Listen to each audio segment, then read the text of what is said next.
Good morning, everyone. Welcome to the meeting of the North Norfolk District Council Overview and Scrutiny meeting on the 16th of October. And the first item on our agenda is to receive apologies for absence. I've received apologies from councillors Penfold and Vickers.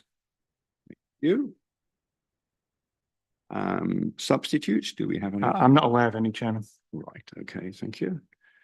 Moving on then to public questions. I'm aware we have one public question from a lady by the name of Siri Taylor. If you'd like to come forward, please, and take up a position on the front here.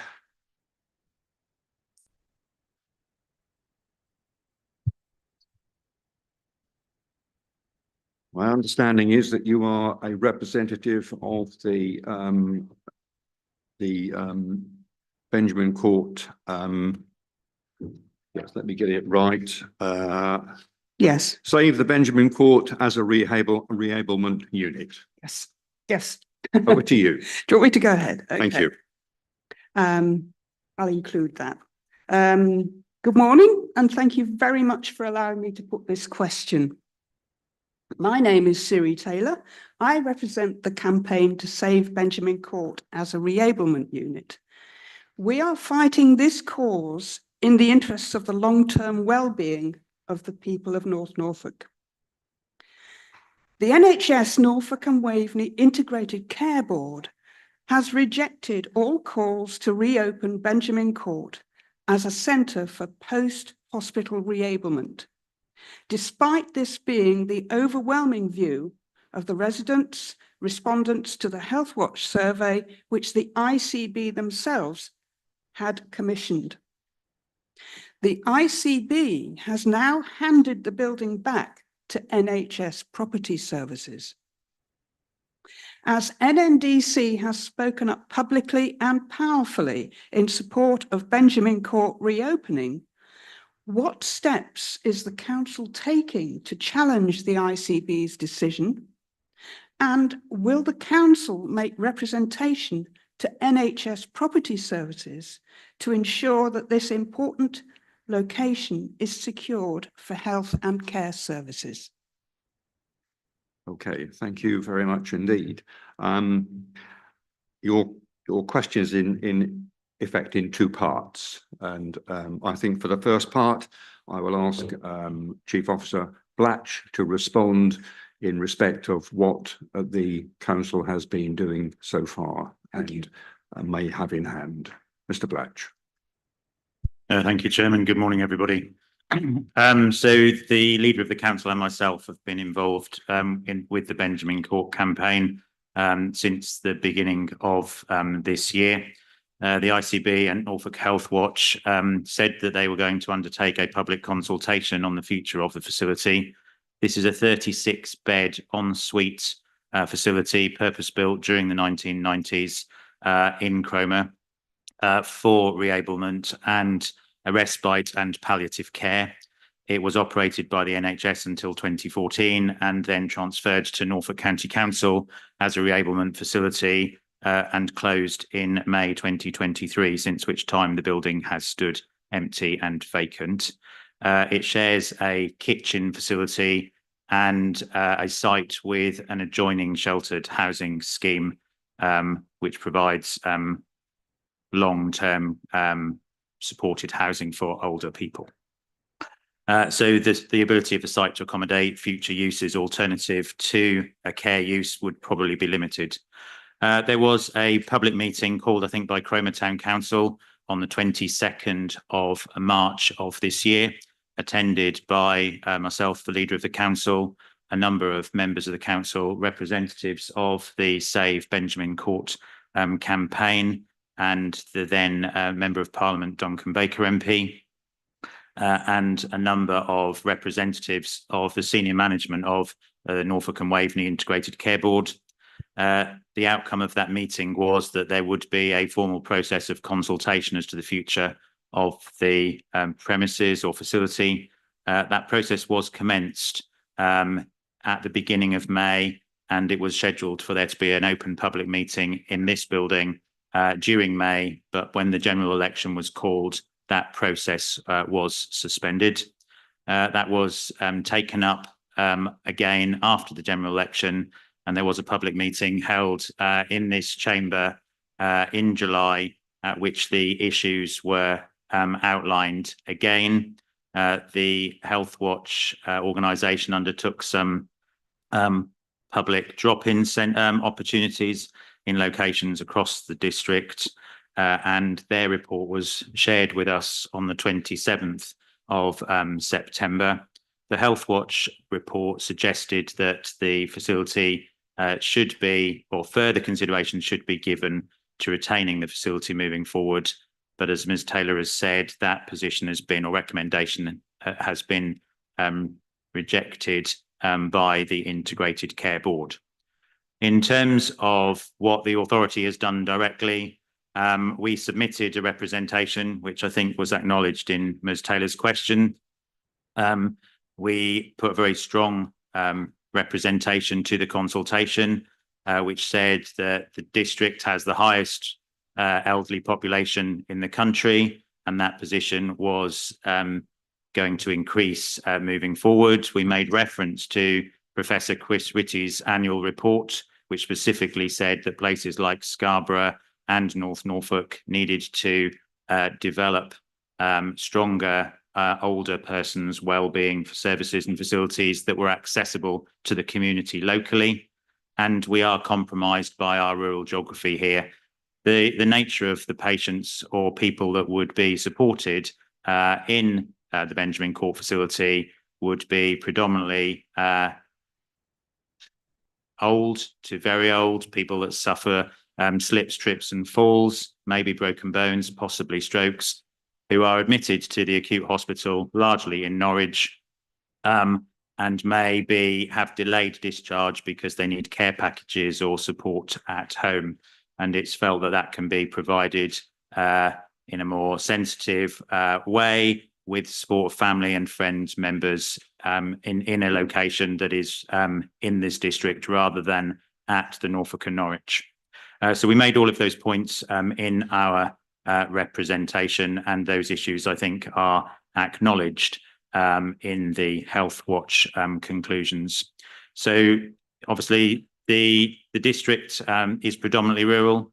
Ambulance response times to the NNN are significant. We believe, or on the basis of the data that the ICB publishes themselves, that approximately 20% of the beds at the Norfolk and Norwich Acute Hospital Trust are occupied by people with delayed discharge because there isn't adequate support packages or care packages available more locally in their home. And obviously both the QE2 at Kings Lynn and the James Paget at Galston, that they serve parts of our communities as well. Those are on the proposals for redevelopment, and so they will be under significant pressure for the foreseeable future too.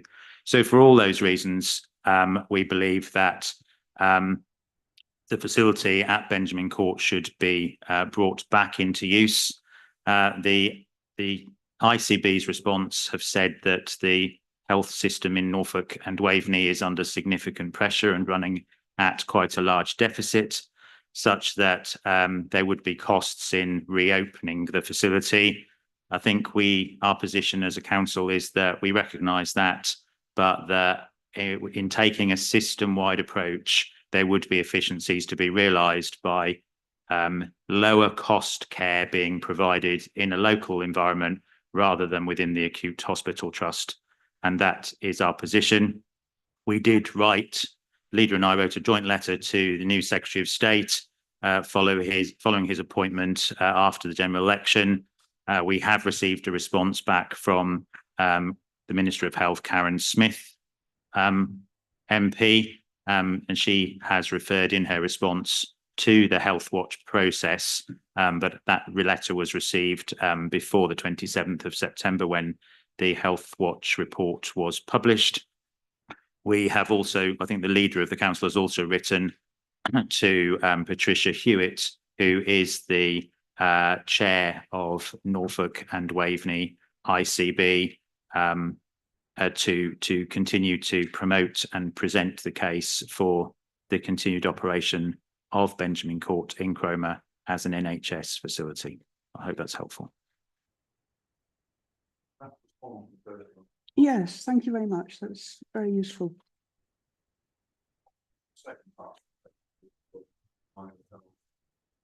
Will the council make representation to the NHS property services to ensure that this important location is secure for health and care service?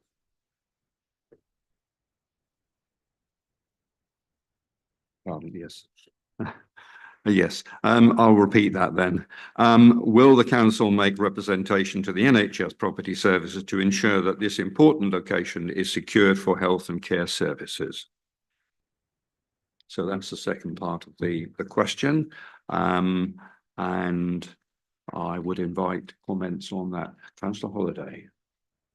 Thank you. As someone who's been somewhat tangentially involved with this, I think we should recommend that this issue goes before the November full council, which gives us a little bit of time to consider whether there's any data that we could utilise, such as the cost of the delayed discharges or the benefit of the revenue of the efficiencies that could be accrued, or the numbers that are digitally excluded from being participants in this, because it's a virtual ward model which doesn't suit all our population, in fact quite a high percentage of our population. So there's quite a lot of data points I think that we could usefully accumulate between now and November, and then we could have a full discussion and decide whether to make a representation to the property services or to seek NHOSC view. I know there's a possibility of referring to Secretary of State. I think that's already been discussed. But we certainly, the direction of travel would be for us to recommend that it stays open. But I think we need a little bit more evidence, perhaps, that isn't necessarily in the reports that we've had already, that might better reinforce our view. I don't know what other people think. Thank you for that. Any other comments in respect to that? Councillor Heinrich.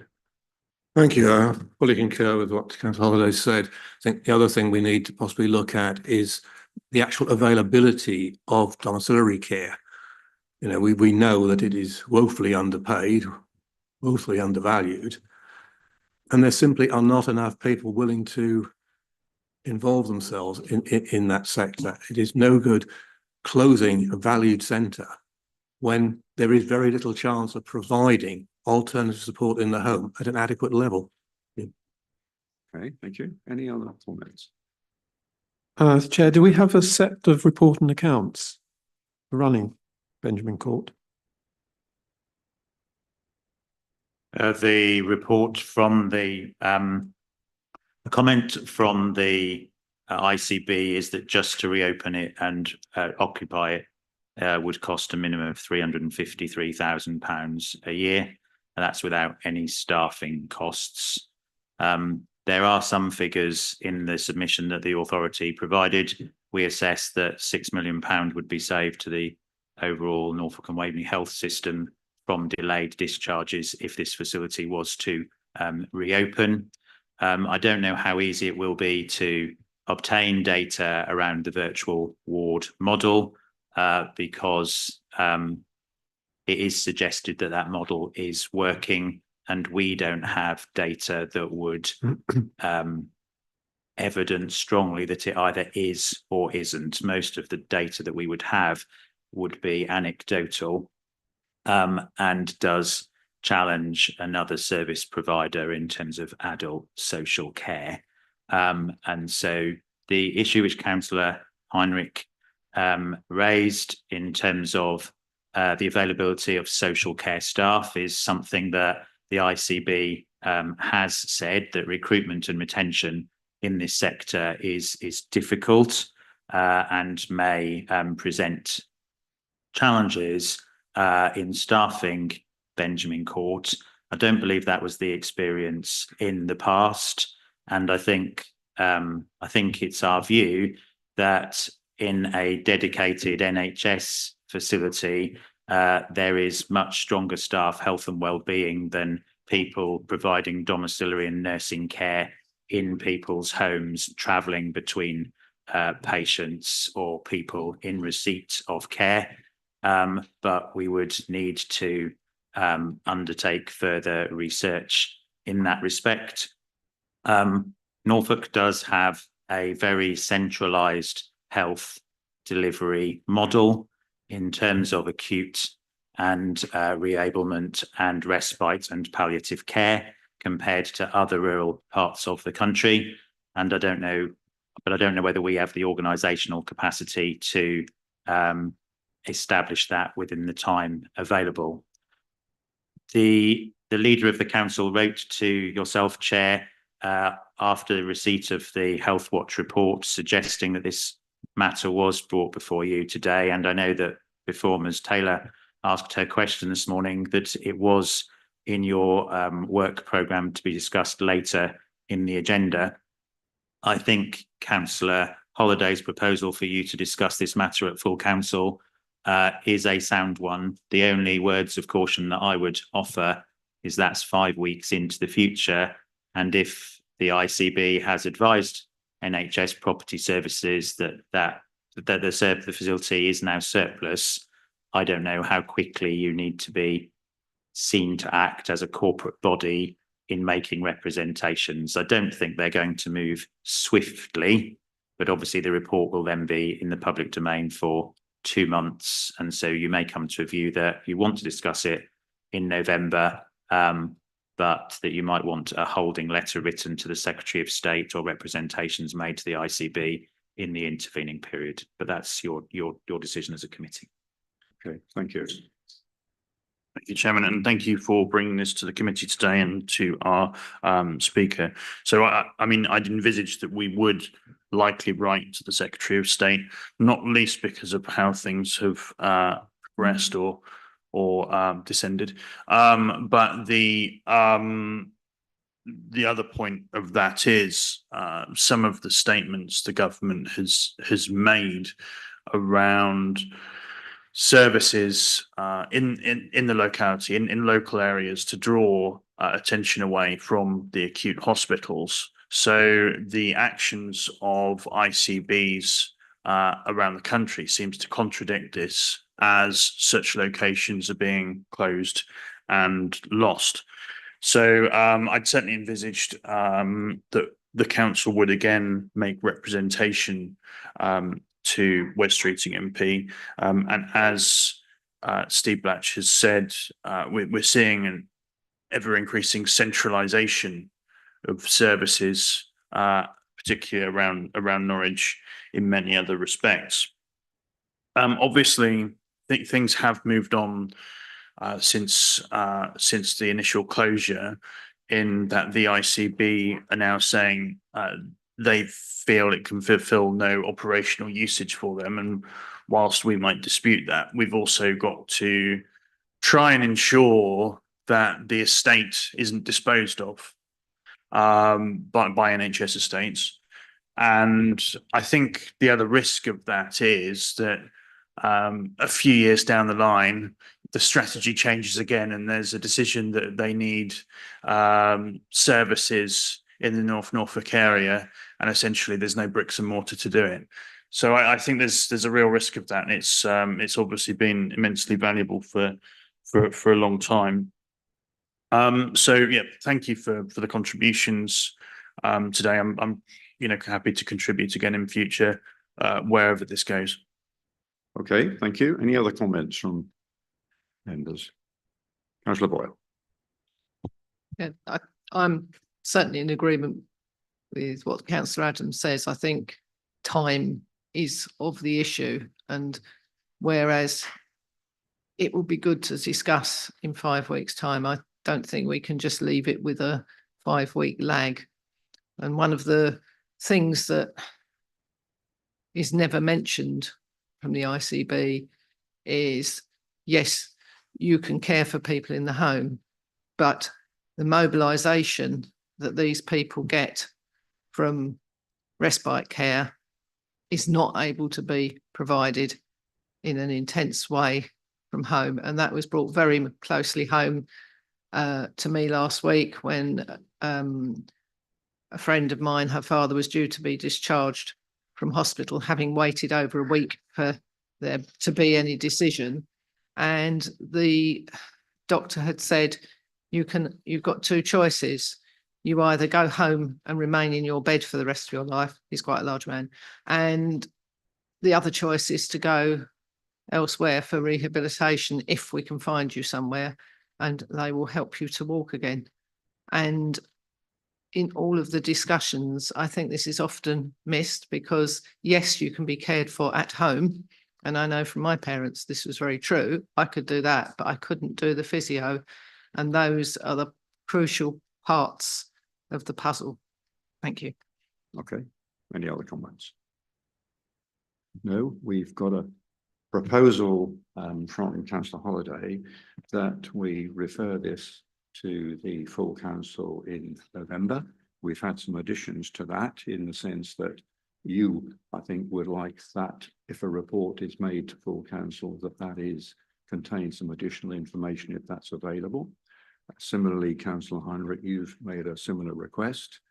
We've also heard the option of the chief executive leader writing in the meantime to the NHS Property Services outlining our concerns. Is that right to the Secretary of State, I think. Secretary of State. I think one thing this committee could do, which would help, is to start making representations to NHS estates, though, if that would be agreeable. I think it is a solid route forward, really, that we need to try and exhaust, given the risks of the loss of the estate, the property itself. So, just to clarify, you're suggesting that the letter goes to the Secretary of State? I think we need to write to the Secretary of State anyway. As I said earlier on, the government, I think that they'd made a statement on TV shortly before the Health Watch meeting, in fact, unrelated directly, but certainly connected, in that they wanted to see reduced pressure on acute frontline services, and services such as that provided at Benjamin Court are going to be absolutely essential if we're going to do that. So it's a sort of contradiction. And I think the government needs to be challenged to realise, actually, there's an easy win at Benjamin Court. You've got the building, you've got the potential to do something and to reduce pressure on, logically, the Norfolk and Norwich Hospital quite easily. So I think that's one part of it, but I think the other is ensuring that we don't actually lose the bricks and mortar, and that it's not disposed of for another reason. Yeah. Understood. Okay, so there's a few elements to be added effectively to your proposal. Are you comfortable with that? Yes, I am. I'm aware of the time pressure, but is there any other decision-making meeting that we can hold before the November full council meeting that could achieve our aims? Right. I don't believe there is, and this is a challenge that we have, in that in respect of these sort of proposals and third party public sector consultations, we are just a consultee, so we have to fit in with other people's consultation and engagement processes rather than being in control of that ourselves. The leader did think it was appropriate for the concerns of the community around Benjamin Court to be brought to this committee, and so we haven't written any letters as yet. It also, the Health Watch report also said that in terms of the consultation that was undertaken, the only other health or public sector interest expressed in the building was for a drop-in facility for a team of community nurses. Well, I don't see how that would work in a building which is 36 ensuite rooms with some treatment rooms. You wouldn't open up the building for that purpose, and we would be able to accommodate a team of community nurses that had a base and drop in. They could work from this building, and so I would propose that we write to Health Watch and make that offer. You know, they can get canteen facilities here. We've got car parking. I think they would be more better served in this hub for that purpose. So we can respond to, we can make representations after today, pending a wider discussion and a collective view at full council in November, if you're comfortable with that. But we haven't actioned anything in advance of you having the opportunity to discuss the matter today. Okay, thank you for that. Are you comfortable that those points be effectively added to our recommendation? So those actions be taken between now and the full council in November. And it may well be the case that we might be able to have a more informed debate in November if further information is forthcoming. Do I have a seconder for that proposal? Councillor Heinrich? Can I have a show of hands then to support those responses to the question? Thank you very much. That's unanimous. Thank you very much indeed. Thank you, Ms. Taylor, for bringing that matter forward, and I hope that responds sufficiently to both your parts of the question. May I just say one thing? Indeed, you may. Our next plan was to fill out the forms for an asset of community value, which we have actually done, and they're ready to go into. So I don't know whether you find that might be useful. Any comments on that? Just as a holding measure so the thing doesn't get demolished, basically. Sorry. I don't know if, you know, Cara wants to advise here, but obviously it's dealt with by separate process, isn't it? So, you know, the council will obviously consider that nomination ourselves separately. But I think certainly would be interested to see where we end up with that and if it can be reported back. But obviously it's got to go through the process, isn't it? So, Right. Yeah. You content with that Yes. response? Very happy. Yeah. Okay. Well, thank you very much for coming along today. Thank you for all your time and contributions. No problem. Thank you. Right. Moving on then to item 4 of our agenda, which is the minutes of the last meeting. Thank you, Mr. Blanche. We can go through them, please, for accuracy. Page 1, 2, 3, 4. Councillor Shires. Thank you. Good morning, members.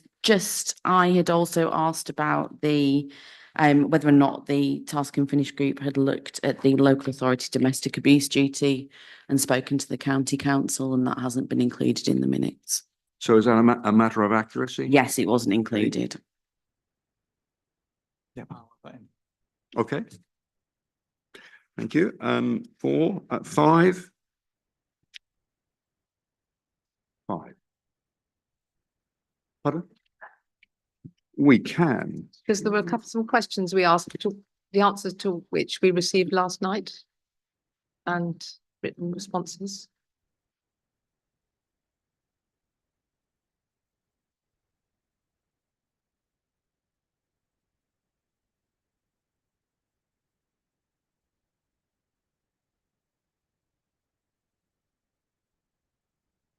Right, these, I'm slightly unsighted on this, so. Chairman, you will see that there were 3 questions in there that the Director of Resources was asked to respond on, Right. and that was That's the response. that's response by email. That has that was gone out? yesterday. Yes, it's gone to all members of the committee yesterday. Right, okay. So I just didn't want to lose sight of the answers, and because they're not at the moment incorporated in the minutes, and I wondered how that was going to be taken forward.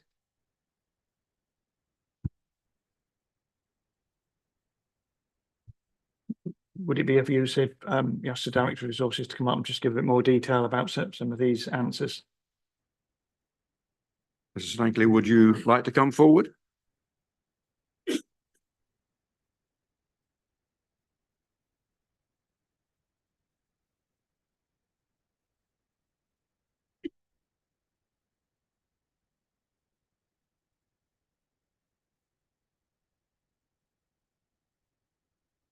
Yes, apologies that they did arrive quite late yesterday, so possibly haven't all had a chance to read through the responses. There was a question relating to the cost of borrowing and whether the precept dates could be, thank you, whether the precept dates could be changed at all.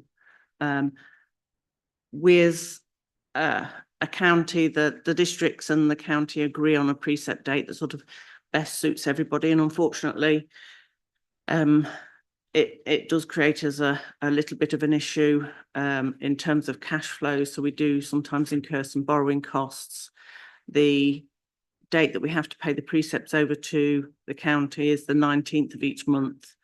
We get our income, our council tax income, in on the 1st, the 10th and the 20th of the month. So by the time it gets around to the 19th, we're usually quite short of cash. So we sometimes do have to borrow for cash flow purposes to get us through to the next date when the direct debits come through for council tax income. The cost is a bit difficult to quantify in terms of just identifying it specifically to that element. So I haven't included a cost in there, but it will be wrapped up in the borrowing costs that we incur in the year.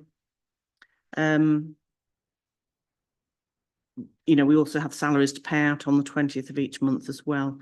So I don't think there's really much of an answer in terms of being able to change the date. We can discuss it with the county and the other districts to see whether they are willing to do so, but it would have to be from the 1st of April next year on that point.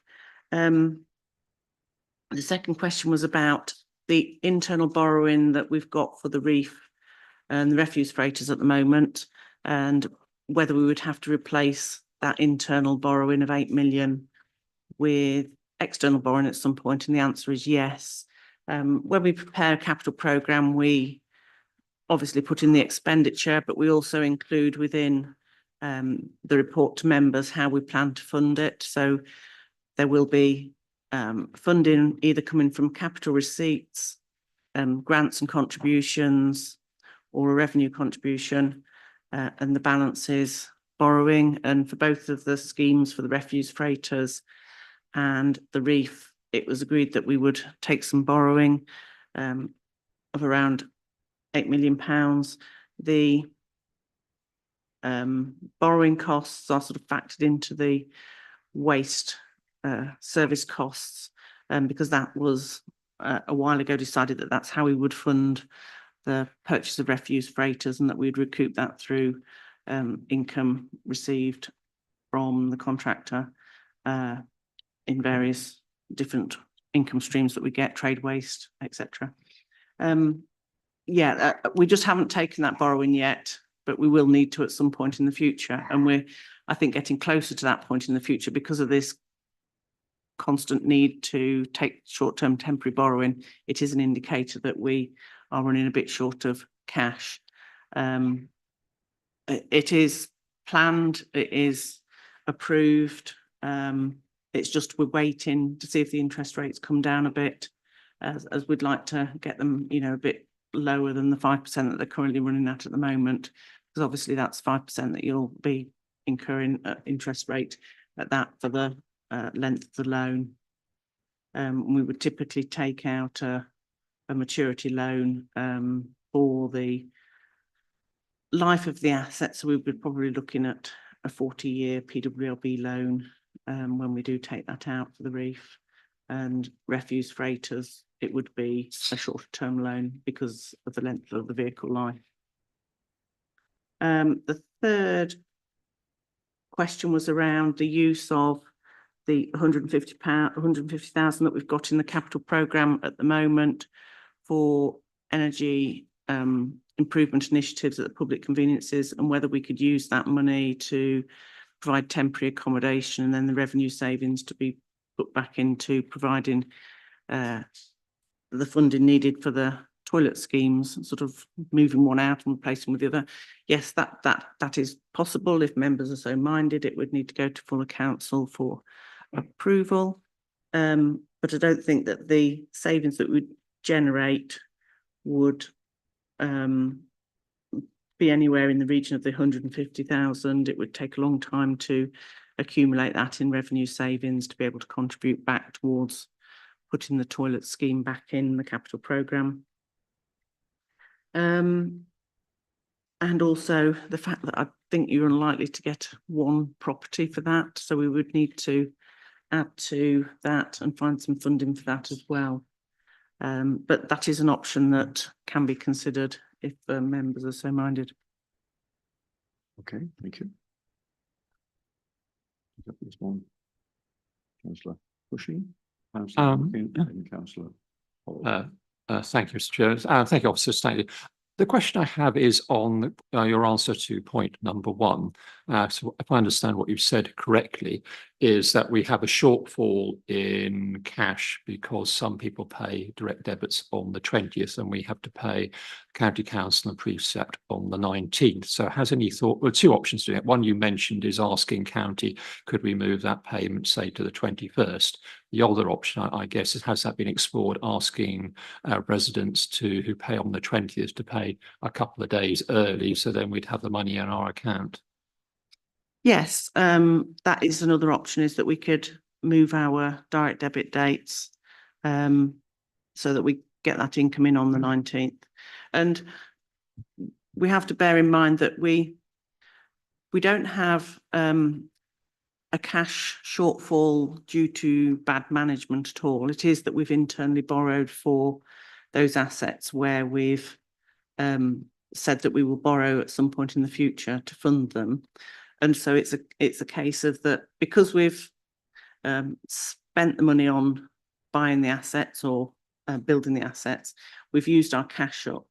And so what we need to do, borrowing, is replenishing the cash to the level that we previously had and would operate at. So that's the mechanism. And to get over the short-term borrowing, we could look at changing the direct debit dates, but again, that would have to be from April next year, and we'd have to look at the implications for residents and everybody concerned. Well, that's fine. It just strikes me that's an easy win, because I'd imagine for most residents, moving the direct debit forward by a couple of days will probably not create any great undue stress, I would hope. I don't know, to be confirmed. But I accept what you're saying. So it's just, you need a certain amount, as I understand it, a certain amount of cash in the accounts. And the fact that this paid 2 days late, we obviously don't have quite enough in there, so it just might be save the council some money. So I thought that would be an obvious thing to have a look at personally. Thank you. Okay, Councillor Hankin. Thank you, Mr. Chairman.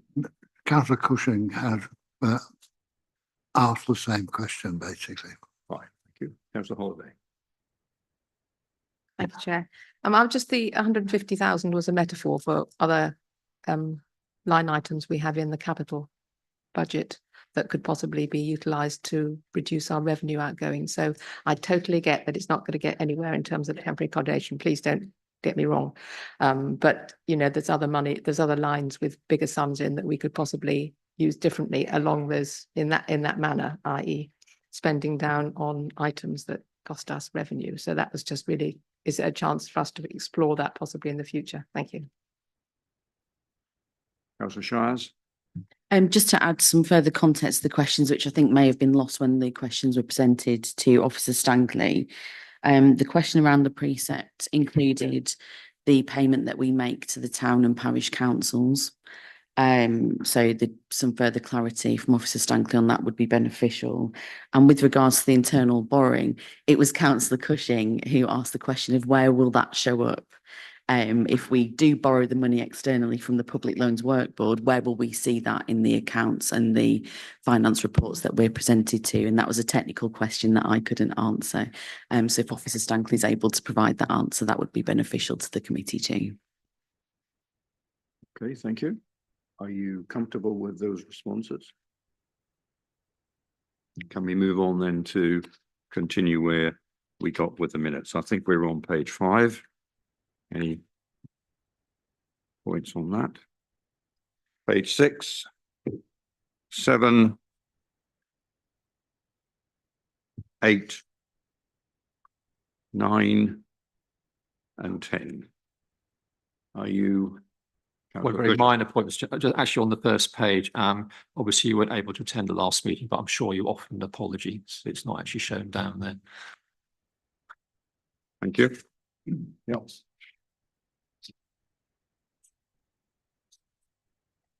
Right. Are you comfortable then that they are, with those additions, a fair reflection of that meeting? Can I have a proposer then, please? Councillor Cushing, seconder. Councillor Heinrich, can I have a show of?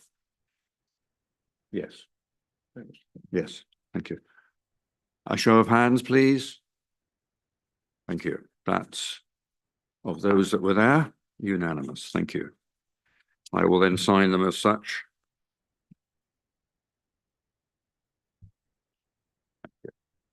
Right, moving on then to item 5 on the agenda. Items of urgent business. I'm not aware of any. Thank you. Item 6, declarations of interest. Any declarations in respect of today's business? No? Thank you. Item 7, petitions from members of the public. I'm not aware of any. Item 8, consideration of any matter referred to the committee by a member. I'm not aware of any. Item 9, responses of the council or cabinet to the committee reports or recommendations. Dr. White. This is the tracker that the committee gets at each of its meetings that is updated following the last cabinet meeting and the 2 sets of recommendations that went to that meeting. Councillor Holiday. I was wondering when we might expect to see outcomes for some of the recommendations. For example, there isn't one for food waste, which was the 14th of February, but I'm assuming because the decision was agreed and the request was to write a letter, that's assumed that it was a letter was written. But there were some of them, such as the ambulance response times. We were going to do some work and I don't see there's an outcome there. And similarly for the next several actions. And I was wondering if we should be adding the homelessness task and finish group recommendations to the action tracker and when we would be seeing some outcomes of that. Thank you. Also White. Chairman, I think it's I think that's a fair point. I think the tracker does need updating and I will ask in terms of the progress of the outcomes against some of the outstanding recommendations. In terms of the homelessness task and finish group, I think the cabinet agreed to go and have a look at the recommendations to put them into the housing strategy. Apart from the one on planning, which Councillor Brown picked up, simply because it was so urgent.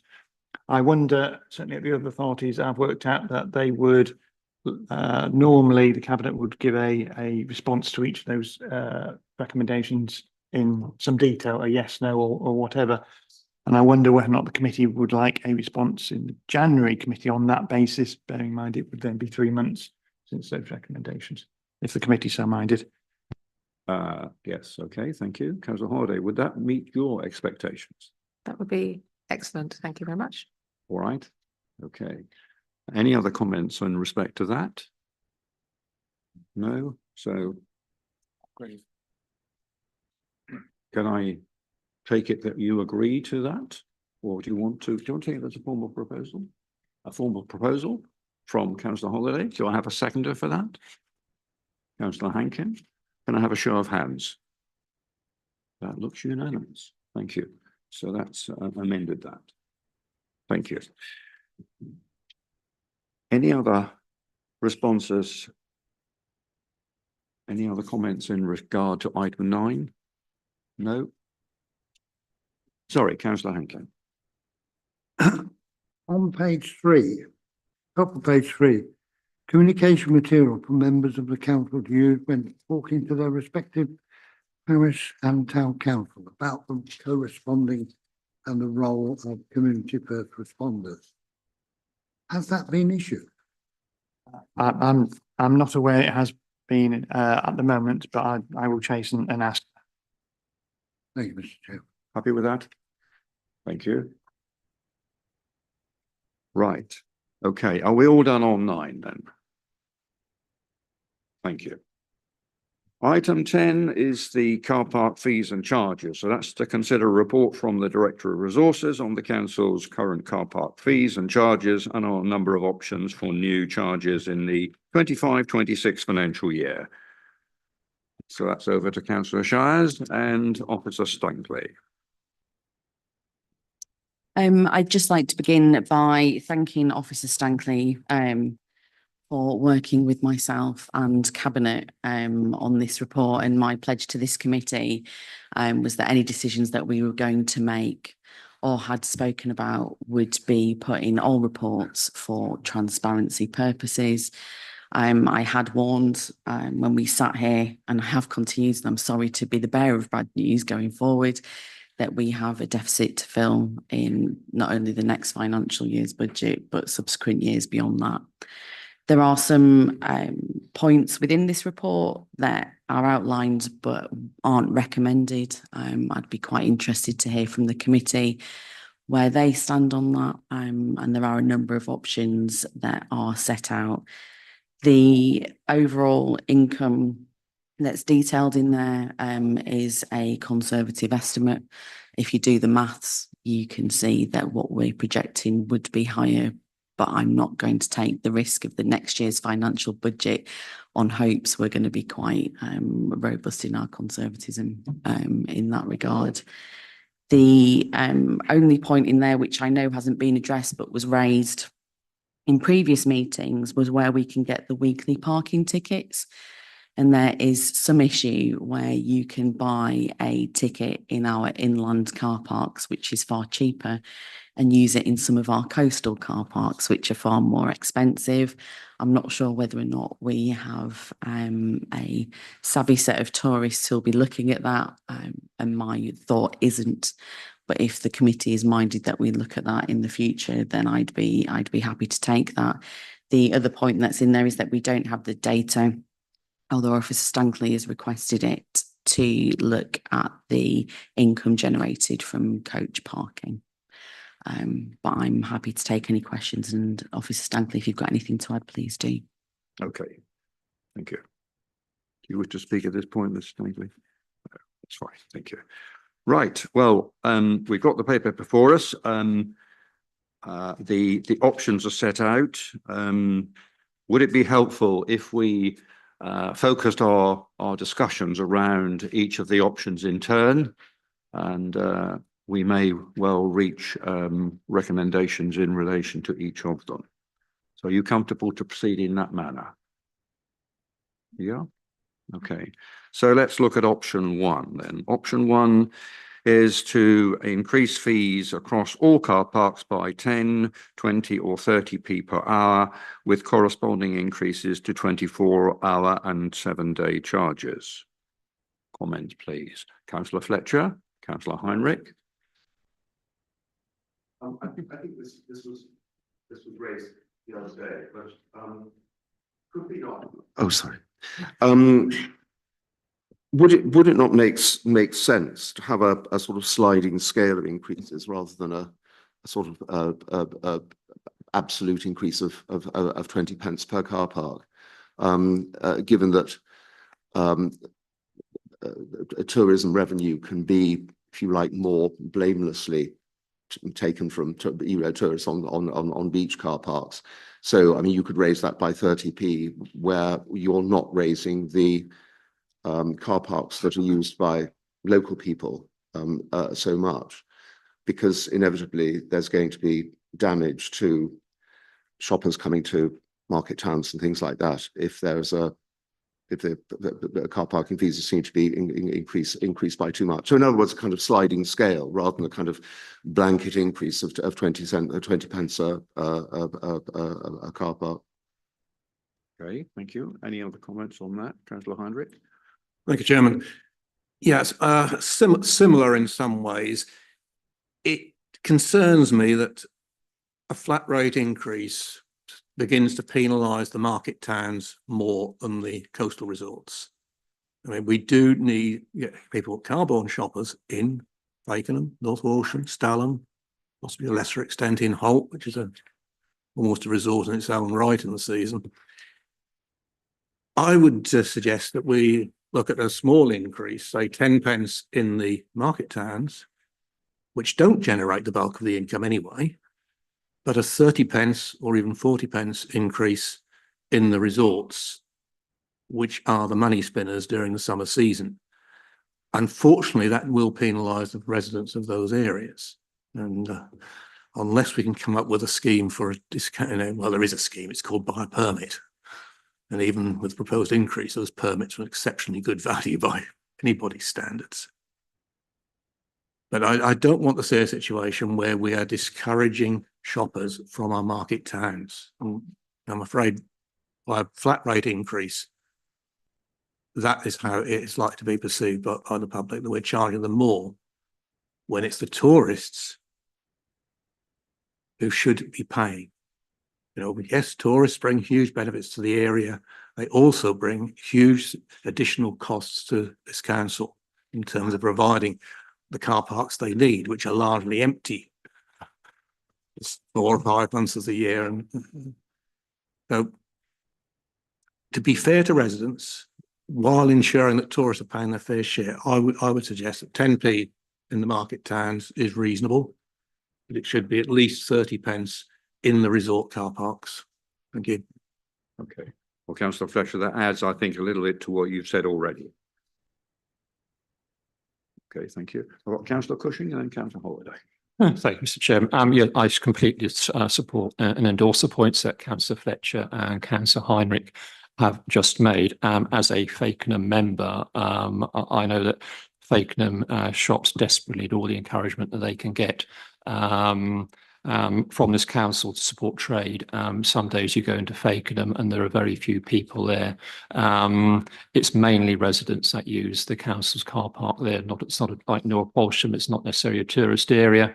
And I'd really rather think, give consideration to either 10 or nothing or 10p for the standard rate car parks and 30, even maybe 40p for the coastal ones. I mean, I'd rather be taking money from tourists, not from residents, in order to support these increases. Thank you.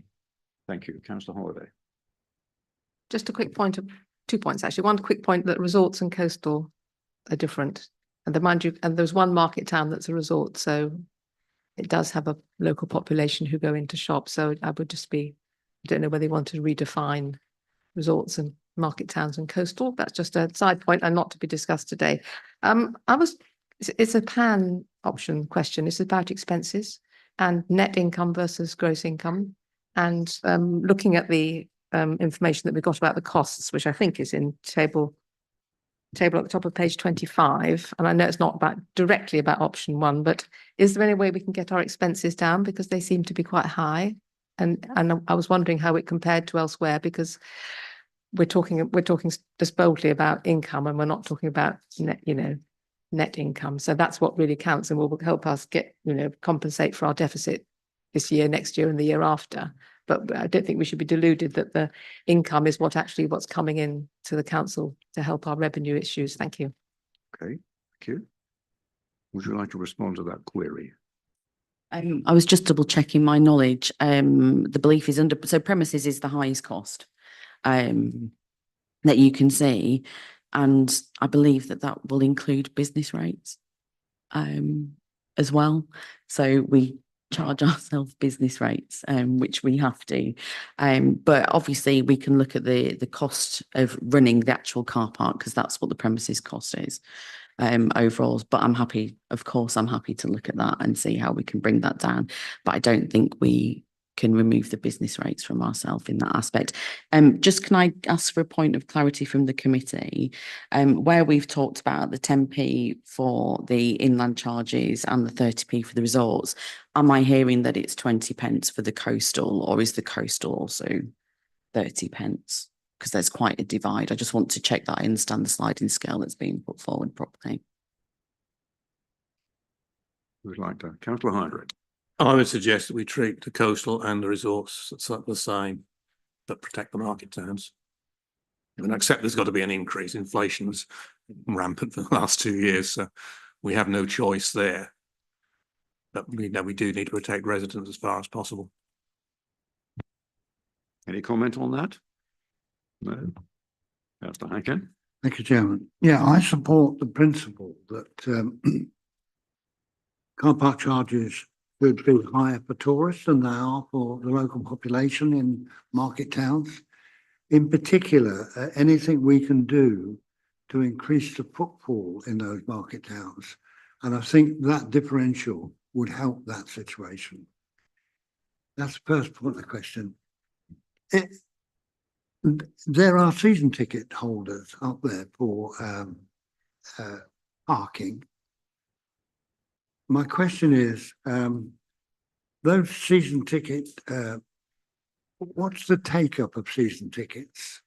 And is it principally residents or what is the difference? Or don't we know? Sorry? What do we know?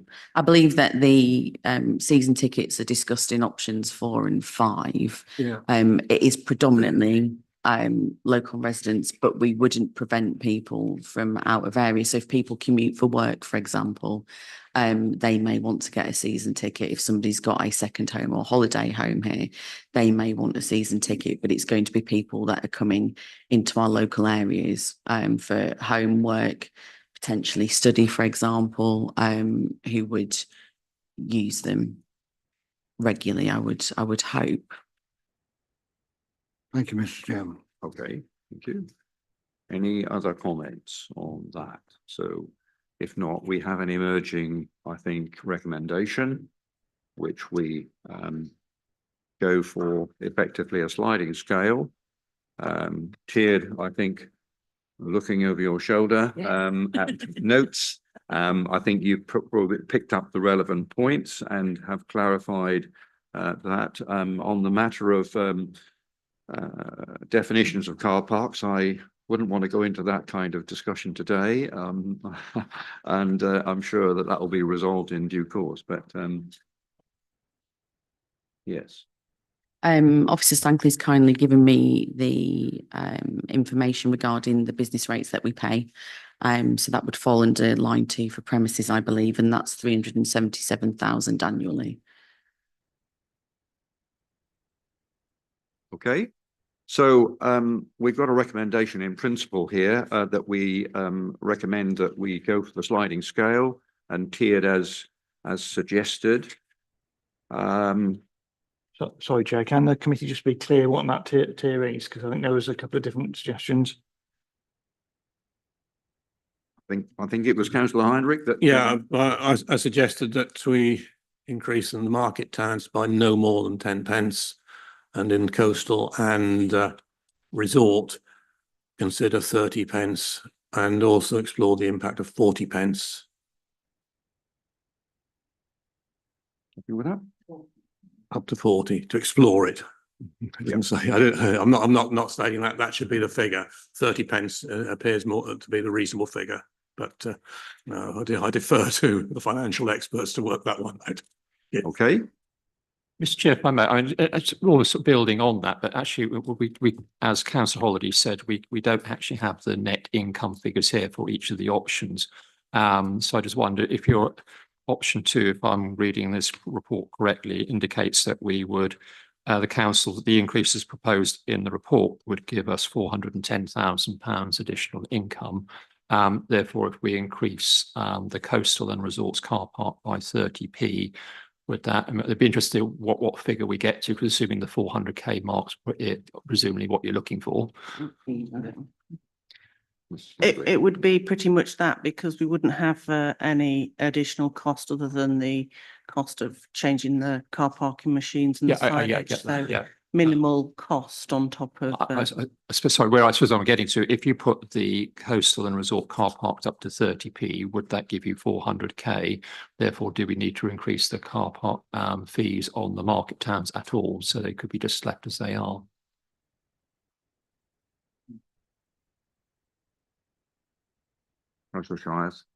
I think whilst I understand the sympathy, and obviously being a market town ward member myself, we're not covering the cost of inflation on running the assets if we don't increase it. So whilst I understand, obviously I'd be happy to look at it, but I don't believe that our residents that live in coastal areas should have to bear the brunt of the rising costs of inflation and such. And I think that everyone across the district would understand. We will of course look at before any decisions are made, we'll look at the initial suggestion of 10p for market towns, 30 pence for everywhere. 10p for the inland, 30p for everywhere else. We can explore the 40 pence increase as well to look at the information, and we will obviously explore the no charge for the other car parks and the 30 pence for everywhere else, so we can look at what that is actually going to bring us in overall. Thank you. That's actually all I was asking for. We just explore it, but I think it may well be in principle that 10 and 30p is probably where the committee might be comfortable. Okay. We captured a recommendation there, have we? I think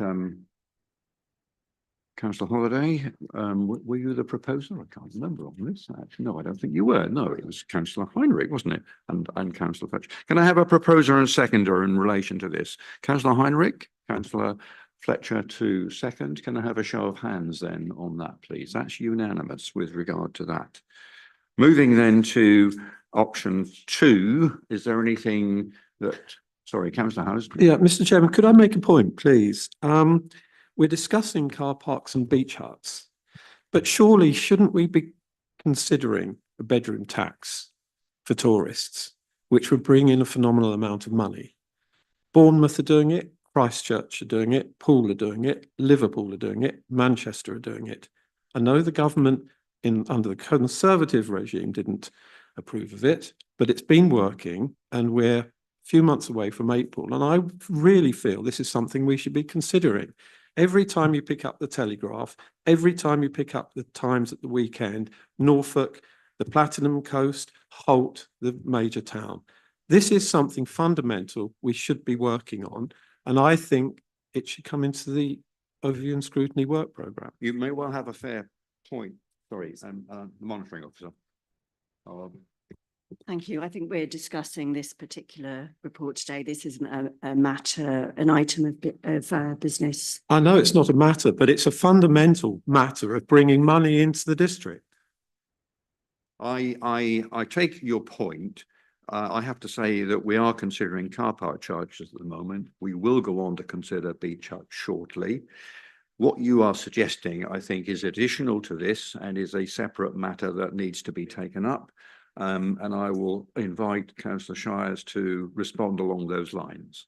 Yeah, of course. So what you're referring to is possibly what we had tentatively said we would look at in terms of a tourism tax. That's what you're referring to. And the leader and I, as Cabinet, as well as Cabinet, have discussed that. And I will defer to the leader shortly about that, but that would need to have been done in a similar vein to a business improvement district to bid. But I'll defer to Councillor Adams to give an update on our current position and any further thoughts on that. Okay, I'll do my best. So yeah, we're referring here to business improvement districts. There isn't primary legislation to introduce a tourism levy at the moment, whilst there has been some discussion in certain local government association and grouping circles that have, I suppose, put that possibility to government. Nothing yet has emerged in any primary legislation. So that's the only mechanism within which you can do it, unlike in certain areas of Europe, Paris, Italy, etc. You know, there are tourism levies. So I think in terms of Bournemouth, we know that's been subject to legal challenge. Councillor Adam, can I just stop you? I'm mindful of the clock, and I think that in principle, yes, I think we've established a way forward. Well, we haven't actually. I think that's the problem. There isn't necessarily a way forward, which is what I was trying to with get respect to our agenda and the as you wish raised. I think that's what I'm really referring to. Councillor Housden, did you want to respond on that? No, that's absolutely fine. Don't worry. Okay, I think we will pick that matter up, I think, in due course, but obviously in connection with the matters that we've got before us today, that is secondary and not on our agenda. All right, thank you. Right, so back to our list of options. The report, option 2, does anybody want to raise anything? We have mentioned coastal car parks. Anything that you want to raise in addition to that, which is before us? So the committee are happy with the recommendation for option 2. Are you content with that recommendation? That option that's seasonal charges at coastal car parks during March to October. Okay. Right. So do you want a recommendation on that or not? I think the committee being clear that they agree with the recommendation. Right, that's fine. Option 3 then, reintroducing a flat rate evening charge across all car parks. Any comments? That's that, Councillor Heinrich. I don't need to say, Chairman, that I think it would be extremely unpopular and would certainly in places like North Walsham damage the nighttime economy, and not a near way I'd like to go at the moment. I think we need to leave it as it is. Councillor Holiday. I agree with that, Councillor Heinrich, but I was intrigued by the comment about the additional costs of enforcement, because I thought the enforcement was a split on any enforcement income gained, and so it would be neutral, if not positive. I'm not saying I want evening charges at all. I'm just questioning the enforcement point that you make. Yes, if we introduced evening charges, we would need to have officers doing more hours to cover that period whilst the car parks were being charged for. And that is the additional cost is in the staff time in enforcement officers.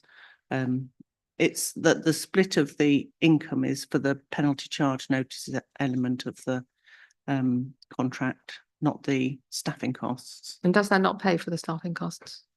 No. It'd be quite interesting at some stage to know how much I'm sorry, I'm off piste again, but the element of PCNs, we receive about £100,000 a year for PCNs. Councillor Hankin. Thank you, Chair. What does that mean? Evening charges? Councillor Shires. So at the moment, our car parks are free after 6 o'clock. So we don't charge, which is great news for many people, and it is great news for our smaller areas. So one of the things that we looked at to make sure that we're covering every aspect of income generation is whether or not we put a small charge in the evening, like you would get elsewhere. But we didn't feel that it would be to reintroduce a flat rate. we're saying we wouldn't want to at the moment, but we've looked at it, so the information's there. I agree, because this coincides with the takeaway business, doesn't it? Where people in the main are arriving in North Walsham or any other to get a takeaway, and after 6 o'clock it's free. That would be then an additional charge. Is that correct? It is potentially more than that, because we have some beautiful areas of the district, especially in summer, where we would get people having a lovely stroll round. We have quite a lot of restaurants and places to eat or drink across the district. So it's how the nighttime economy and the general level of well-being for residents in the district would be affected by introducing the charges. Okay, so we're thinking it's not a good idea. Okay, thank you, Mr. Chairman. Thank you. Any other comments? Well, Mr. Heinrich was not in support of that recommendation or that option. Indeed not, Chair. Councillor Hankin, are you seconding that as a view? Okay. Any other points before we go to the vote? No.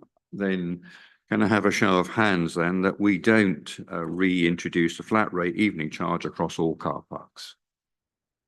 Okay, that's unanimous. Thank you. Option 4 and 5 to increase increases to season ticket prices. Comments on that?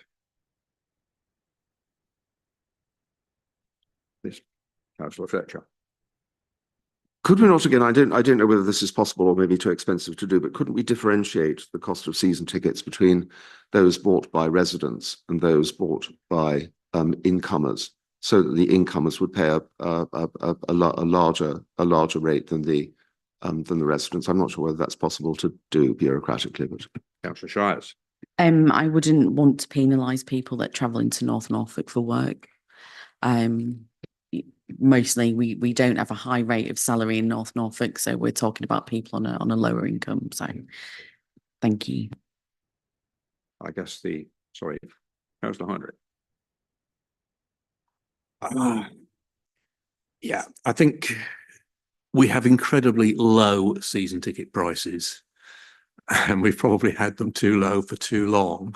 And I say that, so my wife has a season ticket, several friends have season tickets, and yeah, just regarded as a ludicrously cheap way of parking. Yeah, I hate to see the increase, but given the circumstances we are in, we have very little choice. What is important is the way we sell this to the public. And, you know, you can see the level of increase in percentage terms. I can just imagine what the North Norfolk News and the EDP would make of that. But we do need to focus on the fact that even with the proposed increase, it is still giving a parking rate of 8 pence an hour. And you can't, where can you park anywhere for 8 pence an hour? It is still exceptionally good value. And, you know, if residents really want to save money on parking, we need to encourage them to take up the permits. I suspect that may then reduce the overall income. Too many do. But I don't like it. It's not going to go down well, but I don't think I can oppose it. I think there's a point there about indexation, isn't there, with inflation over the years? There's the indexation to inflation over many years, and also when we compare it with neighbouring authorities, you know, it is almost ludicrously cheap.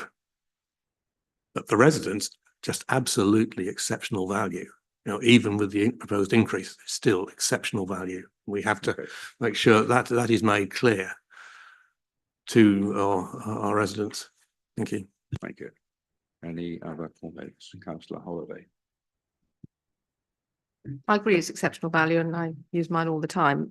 You don't think there's a value in a stepped increase so that it goes up from 56 to X next year and then up to 75 the year after? Because I think we've waited too long to increase it and the differential is quite large. And I think some people will find that quite unpalatable. I totally get what you're saying in terms of the actual rate per hour. It is quite a big increase, especially if you're a pensioner. It will be quite noticeable. Thank you. So you would like to see it tiered? Yes, so this, unlike the car parking notices that we get, the car park order, which takes a set amount of time to do, the permits are at our discretion to increase them. So I'm happy to review this again next year. We did freeze this for a very, very long time to make sure that our residents weren't affected, but we're not in the position to be able to do that. And as Councillor Heinrich so kindly pointed out, 8 pence an hour is exceptionally good value. So if we can put in the recommendations that we review the permit, the season tickets annually, I'm happy to take that. Yeah.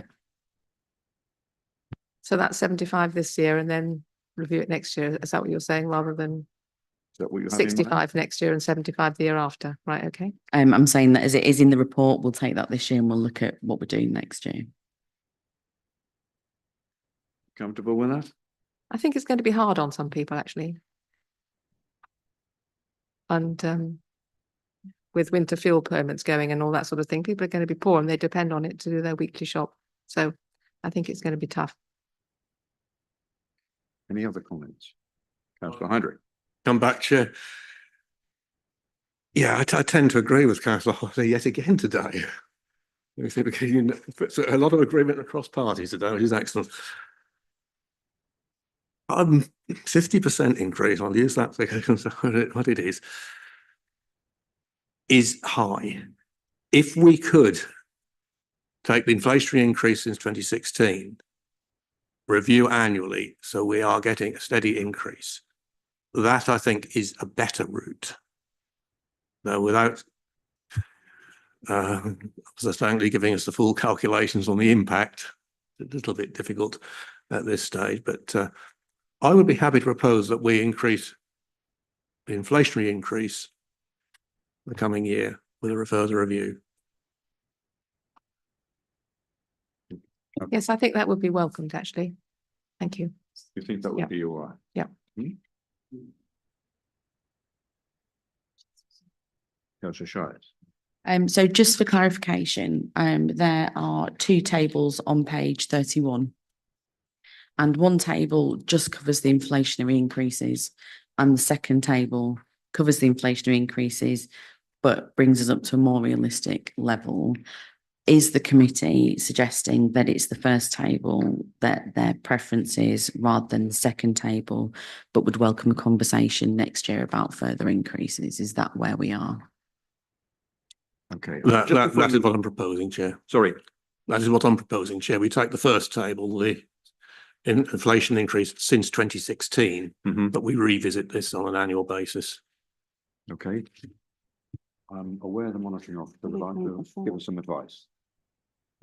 Thank you. I just wanted to remind the committee that these are to be recommendations to Cabinet, so it's not a decision-making committee in that respect. And then Cabinet will need to make recommendations to full council. So it's full council that will essentially decide upon the fees, just as a reminder. Thank you for that. Yes, I think it's just worth reminding ourselves that what we are proposing are recommendations. They will go through further processes of consideration. You will have opportunities to speak on those. So this isn't the final. This is the direction of travel, if you like. But I think and raising some red flags where we see them. Right. Okay. Any other comments in respect to 4 and 5? No. So I think are you comfortable to propose, Councillor Heinrich? I am, Chair.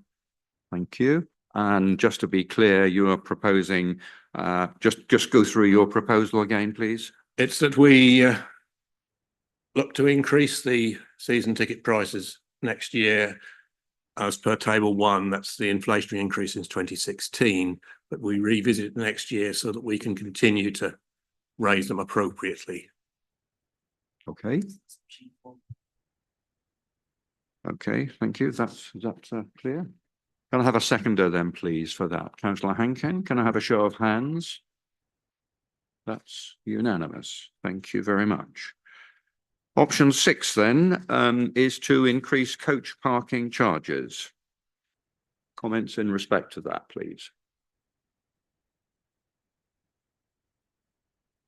Councillor Heinrich.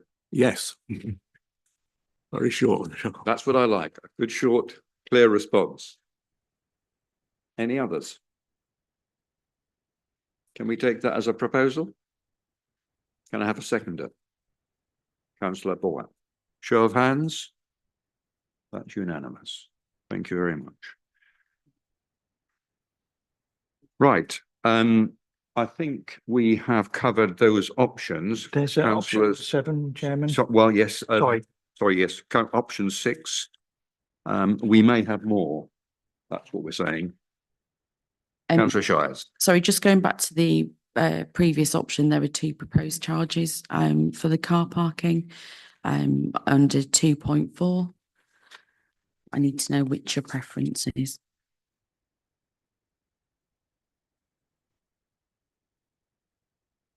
We currently charge £6 for 4 hours and £12 for 24. Paragraph 2.40. There's 2 proposed increases in which it is that you'd prefer to increase to, of £10 and £12, and also to introduce then £20 or 24, and then a 7-day ticket at 80 and 96 if you minded to recommend an increase or an introduction of a 7-day. Views on that? Councillor Hydrick. Nobody else is going to on board. I would propose the higher charges of £12, 24 and 96. 12 and 24. 12, 20 and 24, yes, and the 96 for a weekly. Yep, that's the right-hand column. Are you comfortable with that?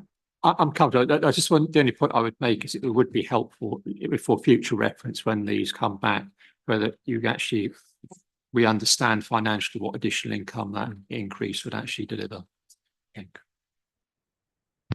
Okay. I can look to include that in the cabinet report. I just don't have a split at the minute for that. Yeah. You want a separate proposal on that? Clarification. Yes. So are you happy to propose, Councillor Heinrich? I am, Chair.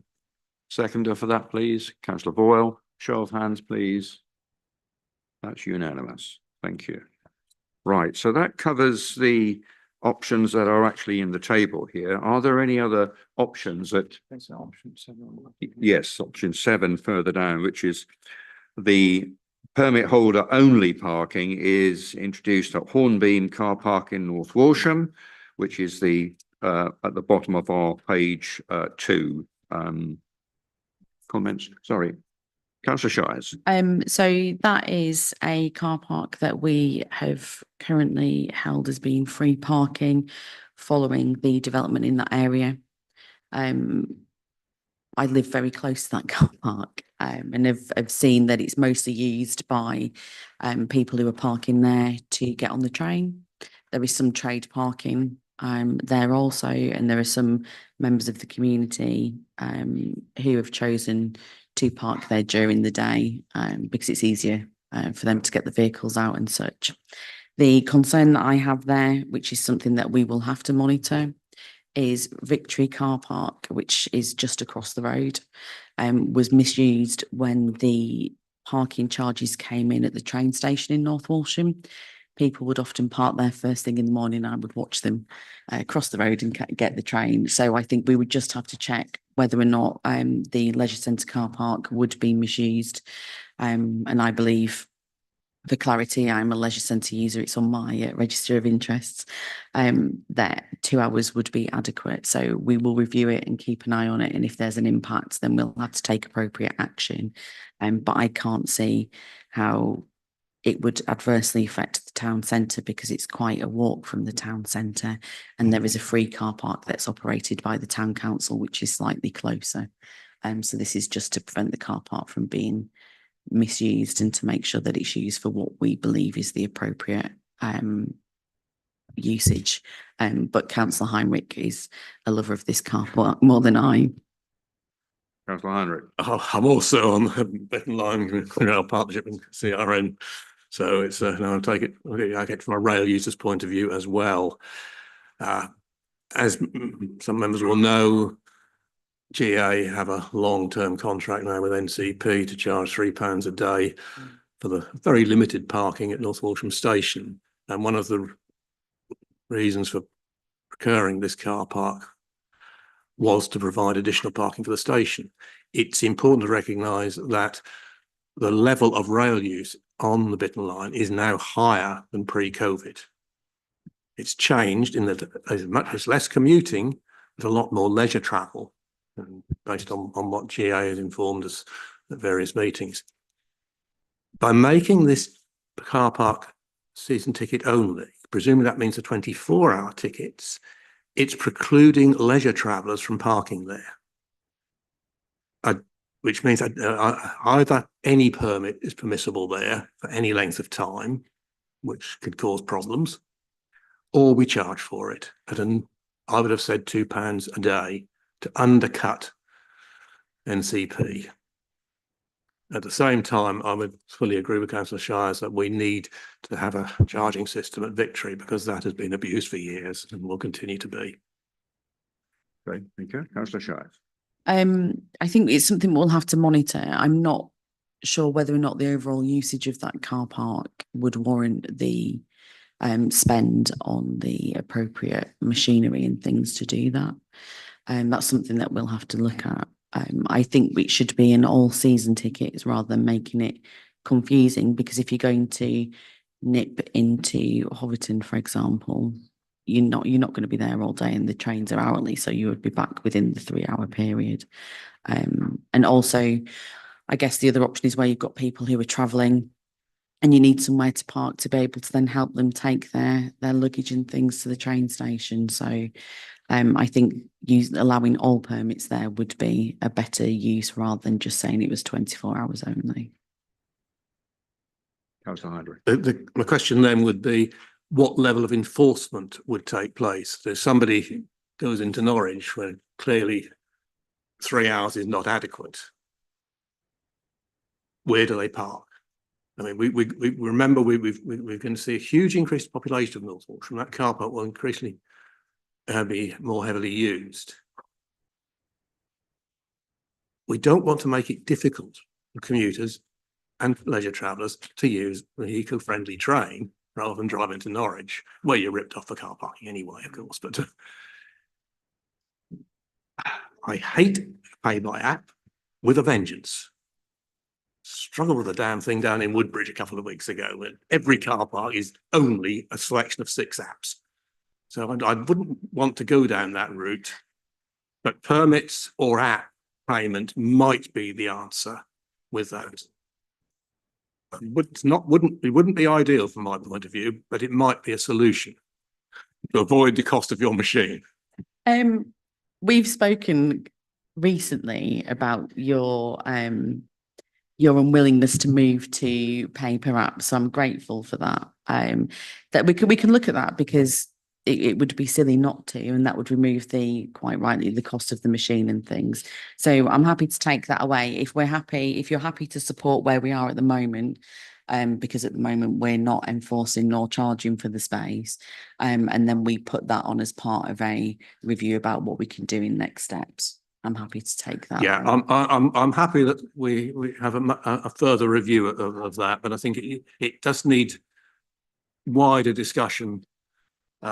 Just coming back to pay by app, please do not introduce that as a standard payment anywhere else in the district.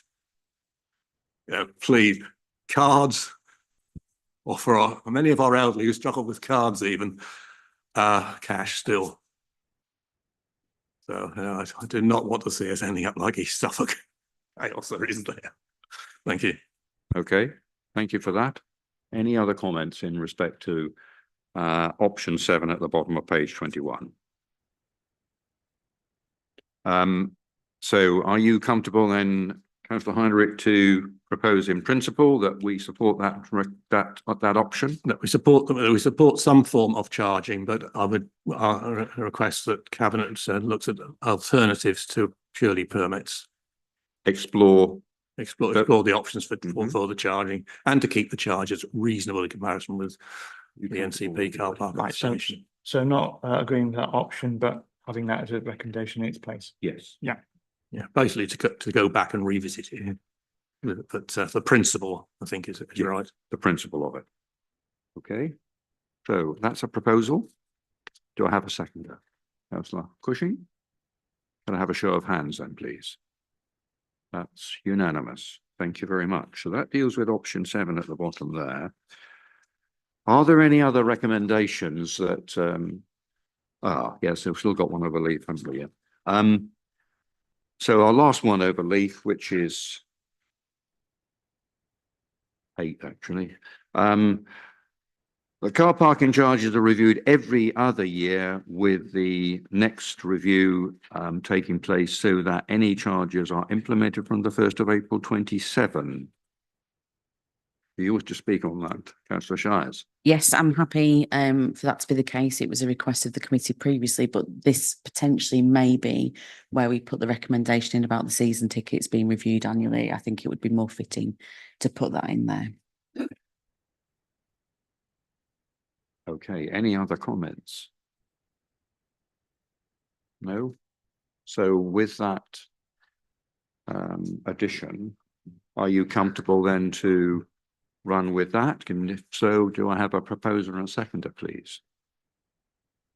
Councillor Boyle, Councillor Heinrich. That's proposers. Can I have a show of hands? Thank you. You clear about that? Good. Splendid. Right, that deals with those that are on in the papers. The last one, I guess, is the catch-all one, and that is, are there any other recommendations that you as a committee would like to put forward? Councillor. Formalise my comment, actually asking, and we have options that we do see the net income estimates that they would deliver, because I do think that's really helpful going forward, whether it be for this or indeed anything else that really helps us to do that. They will be presented in the cabinet papers, so I guess it would be appropriate to forward that on to the Overview and Scrutiny Committee members in case they wish to attend cabinet to ask further questions. Thank you. Councillor Holiday. Is there a net zero analysis of increasing car parking charges? I just happen to not see it. Whilst there is a very nice one for the chalets, and I thought we were going to have one for each paper. And I see that it's only increasing charges, but obviously that might have a positive impact on our carbon footprint, because that obviously car parks and tourism is not good for our carbon footprint. Thanks.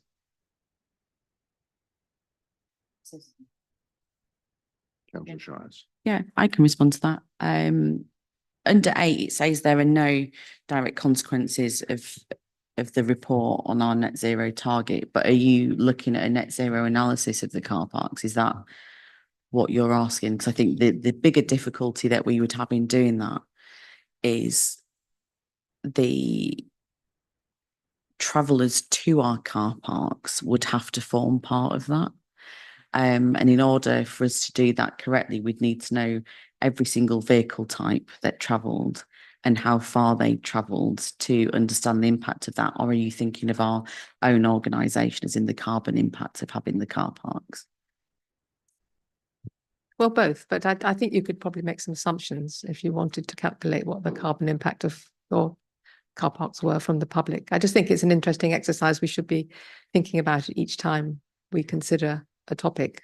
And I know it's a little bit artificial because it's perhaps not as relevant with other things, but I think it would make us think about what car parks do to us and our district. And given that we're eroding rapidly, whether car parks are a good idea, whether we should have more electric charging points in car parks, I think it may be intensive in officer time, but I think it would be an interesting exercise to look at the overall carbon footprint. And you might have to make a few assumptions, but there's nothing wrong with that.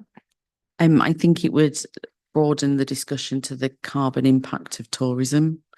And I think that is a large topic. And I think that's something that we would need to think about, how we would discuss that going forward, and how we promote green tourism, I would think as well.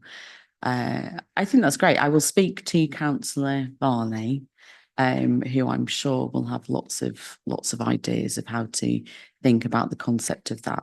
But I will take away that I would need to know more about the carbon impact of actually our asset being the car park rather than the car park users. Thank you. Any other comments? That's an interesting proposal, or an interesting consideration, and I think that's probably one, as you've outlined, Councillor Shires, that's probably not at this present time likely to be a hard recommendation, but it certainly would, if you are agreeable to take that forward and to raise that with your colleague, there may be a further opportunity to take that forward. But I think there's probably a bit of exploration work to be done to see what that might look like. Yeah. Okay, right. Any other? No? Okay. If we're done on this, then we've satisfied, I think, all the recommendations and options, and we've discussed them fully. So you've got the recommendations there, and We're done on item 10. I'm mindful of the clock and we would normally take a break at 11 o'clock. It's just gone.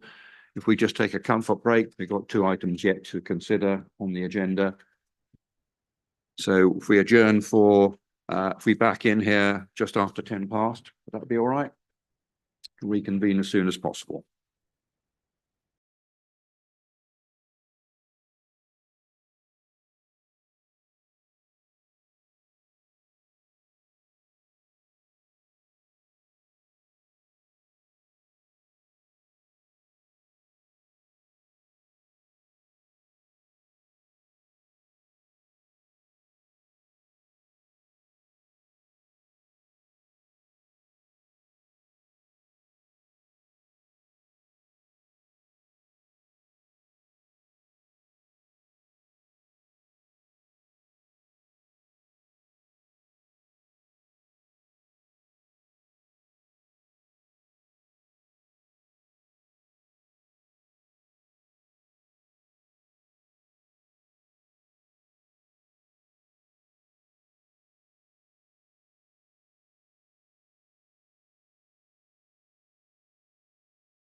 Where we go?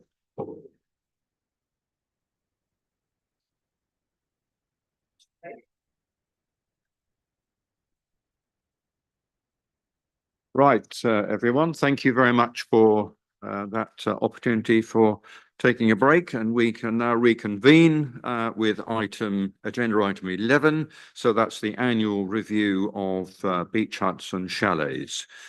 Councillor Shires. Thank you. I'm presenting this report, but I'd like to actually give a huge amount of thanks to Renata, who sat next to me, for the amount of time and effort that has gone into this. And this is not the first report on beach huts and chalets that the committee has seen. So it would be incorrect of me to add further information on this and remove the hard work that Renata has put into it. So I'll hand directly over to Renata. Thank you. So this year's been a busy year for the estates team. We've done over 350 lease renewals on the lease sites. Our waiting list remains really strong. It's high. We've had more people join it this year. We're now at 902 on the list. We've had 26 new leases. We're expecting some more for the next season. Whilst we maintained the weekly let hire fee, or the majority of those, the same as the previous year, in the peak season, we did see a fall in bookings over that period. So it's gone from 52% to 47.5%. Factors, I think, such as the weather and economic conditions, I suspect has had an impact on that. And in order to optimise the service, we've considered various management options, and they are detailed in the paper. My recommendation was option C, which is to lease both the weekly lets and the leased units to one or more third parties. So the reason for that is that it would bring in a consistent level of income for the council, and it would potentially make some savings in terms of repairs and maintenance, business rates, other costs. And it's the option that I feel gives the best saving and best outcome for the council. But happy to take any questions. Thank you. Thank you very much indeed. Right, okay, open for discussion. Councillor Bailey. Thank you, Chair.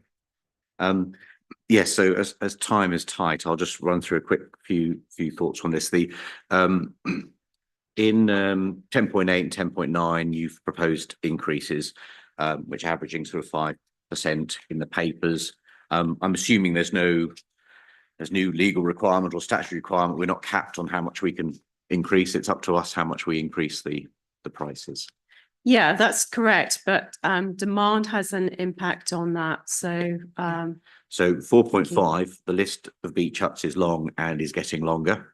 So exactly to your point, demand is very high. And if I was running a commercial business and I had that such demand, the lever I would pull would be increasing prices. And this is talking to the leased units where we've got the longest waiting list, and the waiting lists are getting longer.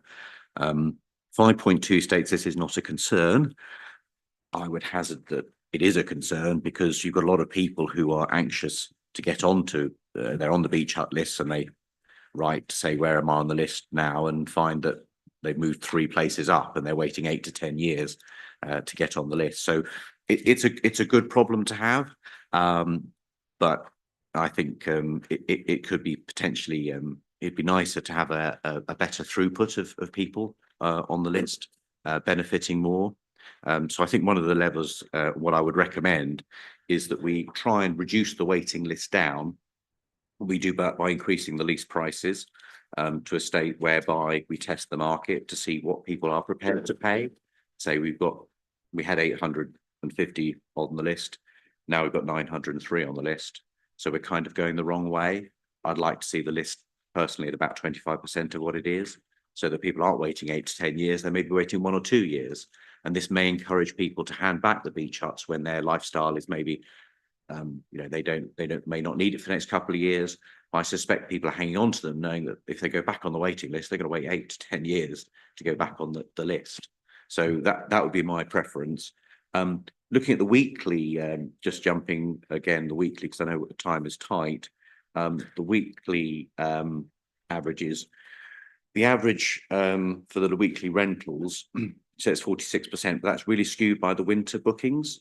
So the winter bookings are really high, and it's really good that they're really well used.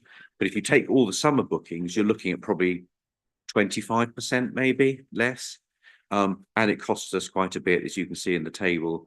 There's quite a lot of work to do with the winter rentals. So I would propose to increase the longer term lets by, let's say, 60, 70, 80, 90 pounds. And if you increase that by about 14%, you'd make up all the income that you get in the winter months, sorry, in the summer months. So by increasing the long-term lets by 14%, you would gain all the income by not having to do the summer lets, because the vast majority of the income is on the long-term lets. So increasing that, let's say by 14%, would give you enough income that you wouldn't necessarily need the summer rentals income. And then I propose putting some of those weekly rentals, let's say half of them, over to the long-term lease, because half of them aren't being used in the summer. So I think that would be my proposal from a business point of view, because the recommendation says we should hand it over to a management company. And my concern is that if I was a management company taking this on, I'd be looking at the demand and saying, well, okay, yes, I'll pay an NDC a certain amount every year. What do you want? And you'll be saying, well, we get this much income. I'll be happy to pay that, because guess what I'm going to do? I'm going to double the cost for the weekly rents or whatever to charge out, and I'll be making all that profit. So I think we haven't tested the market about what we can achieve from the income.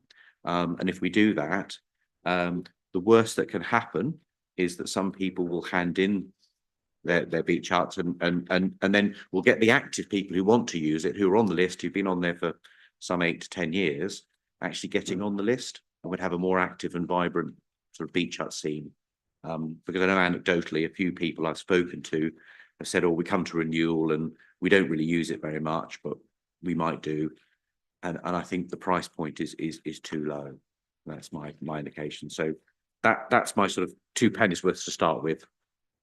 Thank you very mumuch indeed. Councillor Shies, you want to respond? Yeah, so just as a point of clarity, there are 33 weekly lets.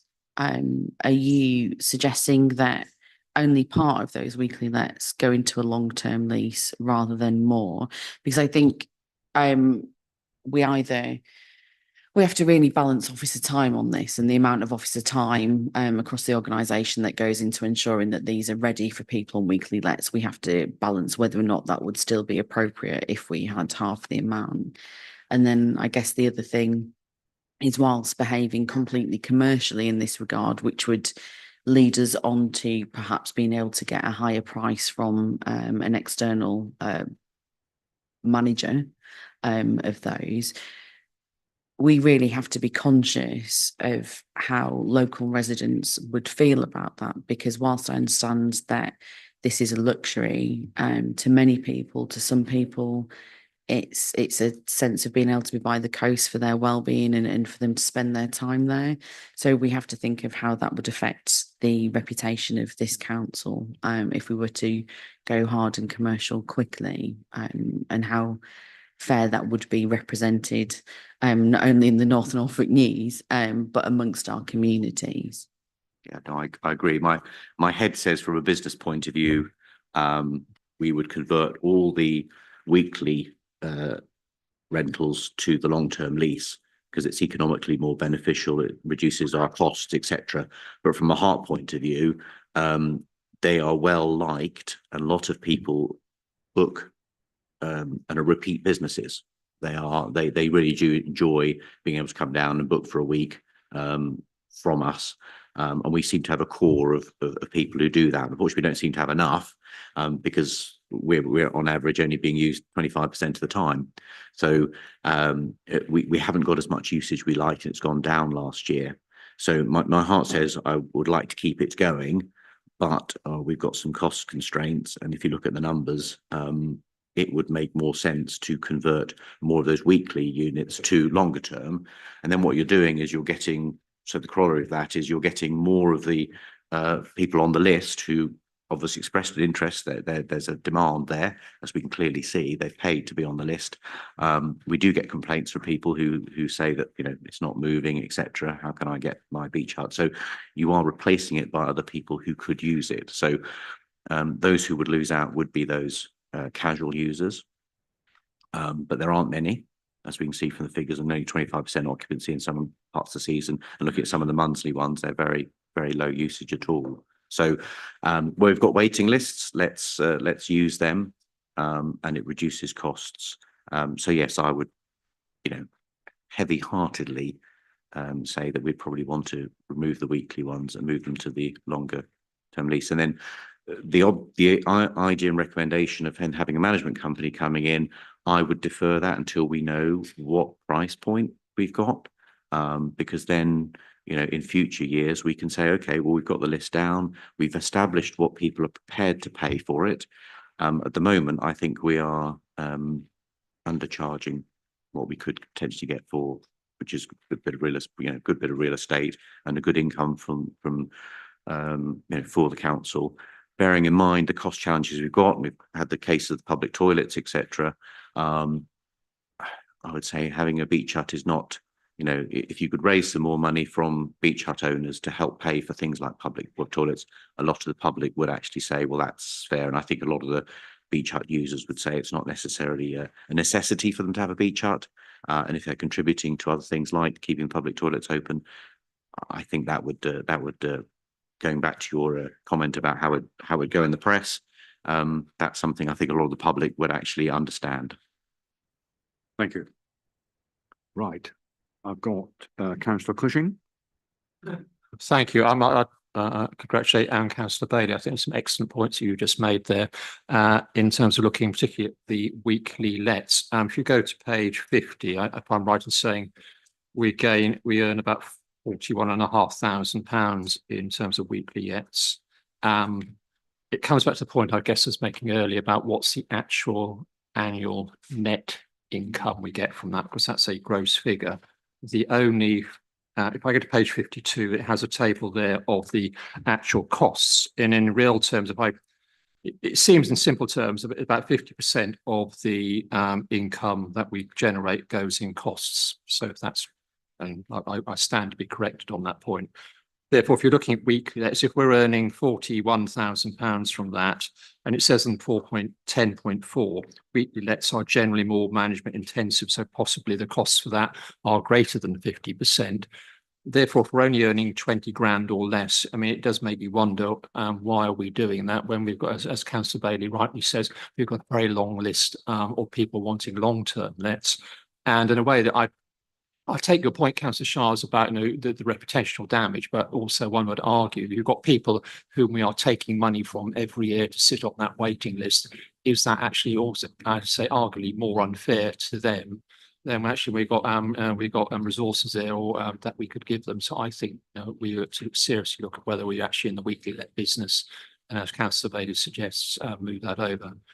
So that's the point I'm making that. The other point I'd make is about option E. I'm honestly uncomfortable about supporting an option where we don't actually have any numbers in there. I know it's a recommendation to look at, but I think if you're going to recommend, if you lease it to a commercial operator, but at the moment we don't know what income we would get from that. And I think I'd want to see those numbers in there before it's actually recommended through to Cabinet. I think that probably comes back to the point that Councillor Bailey made, in the sense that we've not market tested that option, and so I think the basis of the information we have is probably difficult to draw a conclusion on that. Yeah. Okay. Thank you. So, Councillor Boyle, and then Councillor Heinrich. Councillor Hanke. Thank you. Just one small point on option E. if we did go ahead with option E, in order for the people that would take over, commercial people taking it over, they would increase the prices. So the people, the existing people would end up with a price hike anyway.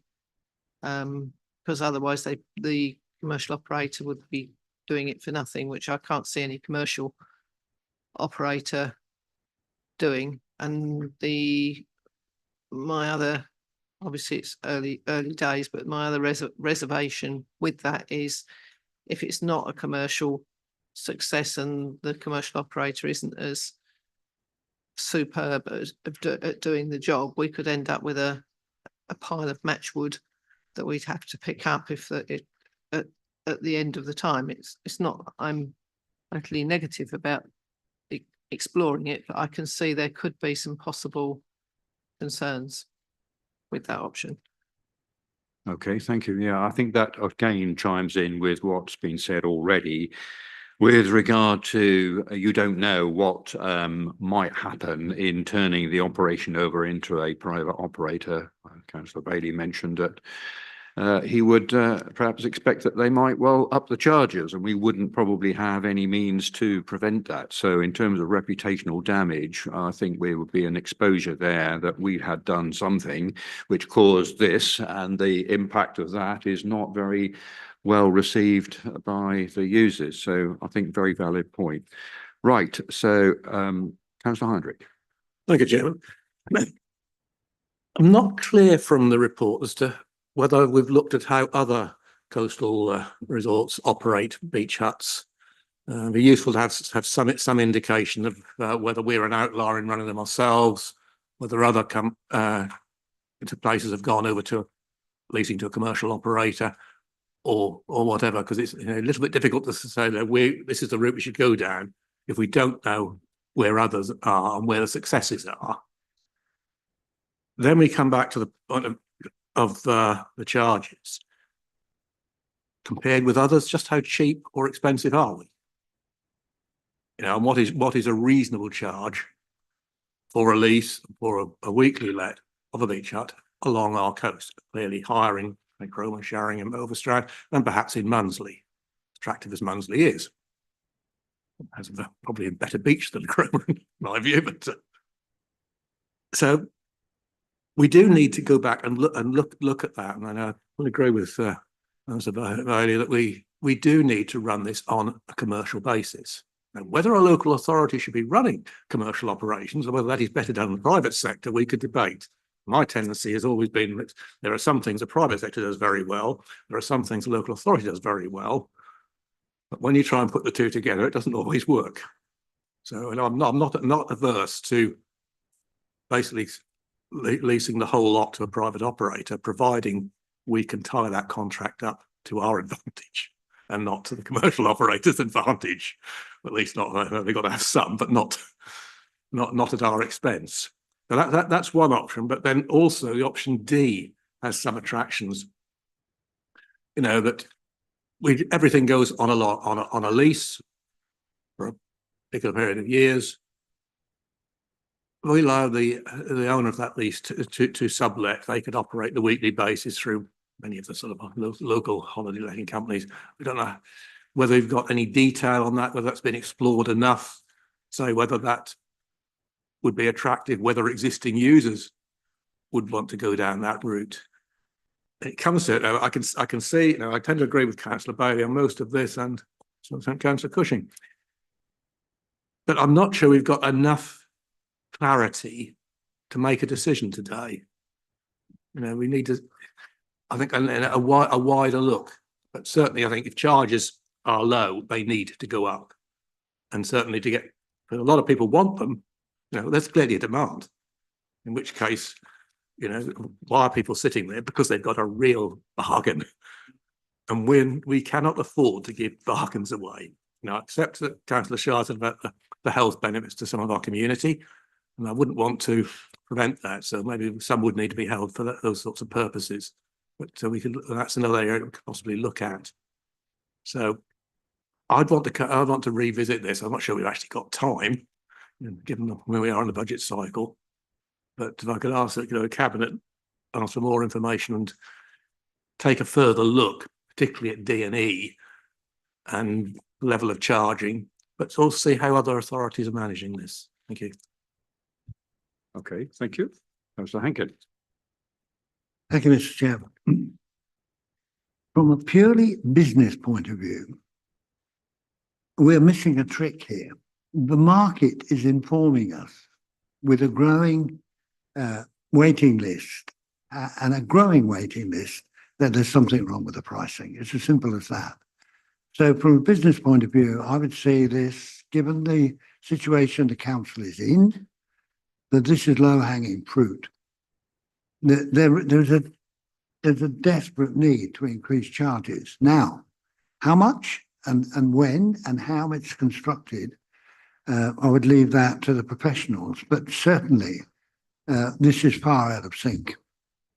I mean, there are numerous cases of companies that, and one in a particular case I'm familiar with is Morgan Cars, where their waiting list is growing and their second-hand cars are now fetching more money than their new cars. And the situation is quite simple. The market is telling us that we've got it wrong. Thank you. It needs to be looked at very carefully. Irrespective of what's happening elsewhere, the simple fact that we've got a waiting list and a growing waiting list tells us something wrong. And I think it's pricing. Okay, thank you. Councillor Shires. I'm really grateful for the discussion today. Beach Huts has come before this committee many times, and the conversation that we're having today really acknowledges where we are financially as a council. And I really, really appreciate that I haven't had to mention anything like that because the message is loud and clear. So although Ella doesn't agree with us at the moment, so I'm really grateful. I'm really grateful for the conversation. The tables towards the end of the report are the information investigation that's done so far. What I'm hearing from the committee is the income, projected income, or where we think that would be. That's the missing information in progressing further. And there can be some work towards that. I know that our estates team have been able to negotiate and manage leases for many of our assets. So I've got every faith in our estates team for getting the best value for money and the best income for this authority if and when we do take that step. What I'm hearing from the committee is that they would be minded to put the weekly lets into long-term leases. And they would be happy for us to look at increasing the prices further. I will just pass to Renata because I know that Renata does, but in everything else that you do look at the charges from other authorities. So Renata can add some more information there just to give confidence to the committee that we are exploring what other authorities are doing. Thank you. So part of our assessment of any rent looks at comparable information. So whilst it's not detailed in the document, we do that as part of our lease renewals and rent reviews for all of our assets. That's just kind of standard approach. So I'm sorry that information isn't in here, but we can provide that information. Okay, thank you. Any other comments? Any other issues? No? Okay, well, I think Councillor Shires, you've acknowledged some of the key points that have been made in the discussion, and it looks as though we are not able to align ourselves behind option E, and that we have other recommendations based around the conversion of weekly lets to long-term leases to increase prices. And I think we were looking around 14% on the long leased items, long leased lets, and that yes, we look 50% of I think probably the logic of that is sound in the sense that not to do it all in one go, but to do it half and see how that goes. And we'll make a further decision at a later date. I think the warnings with regard to the risks that we face, were we to go down with option E, shouldn't be underestimated. And I think we would want further information before we would be prepared to support such a recommendation. So I think we're pretty close to Councillor Bailey. You were the sort of opener of that discussion. Are you prepared to propose along those lines? Yes, along those lines to have a look. So Cabinet, well, obviously, we're just making some recommendations as a sounding board here. I think everyone's said their piece. And I think Cabinet can then take away and have a look at it in more detail. Okay, so do I have a seconder for that? Councillor Hankin? Can I have a show of hands then with that proposal? Okay, are you clear about what we've captured in that? Yes, so you're also asking option E and option D need some further work in essence. Indeed. Right. And I think probably nailing the points that we've just made will be the essence of that. Right, okay, so I think that completes our consideration of item 11. So we can move on then to item 12. Thank you very much indeed, both of you.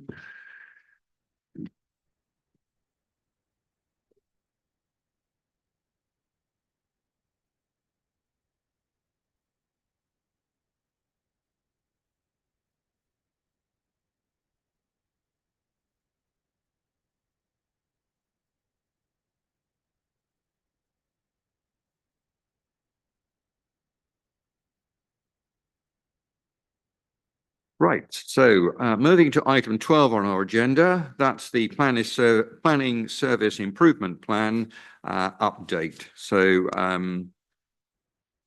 don't think we have a cabinet member here, do we?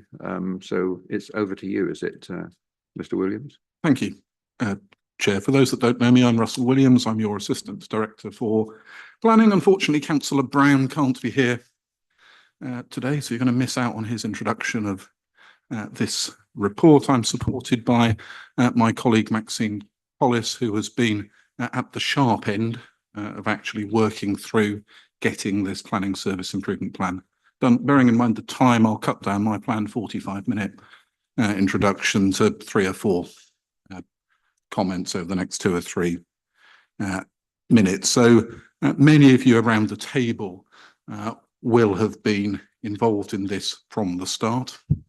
The report talks about some of the history, effectively this council identifying, if I simplify it, that it wanted its planning service to improve and putting in place with this committee effectively as part of the engine for that work, something that's been tagged a planning service improvement plan with a number of sort of items to be done effectively. And over time, we have reported back to this committee and also to Development Committee, which obviously a number of you sit on, and Councillor Heinrich is in the round chairs.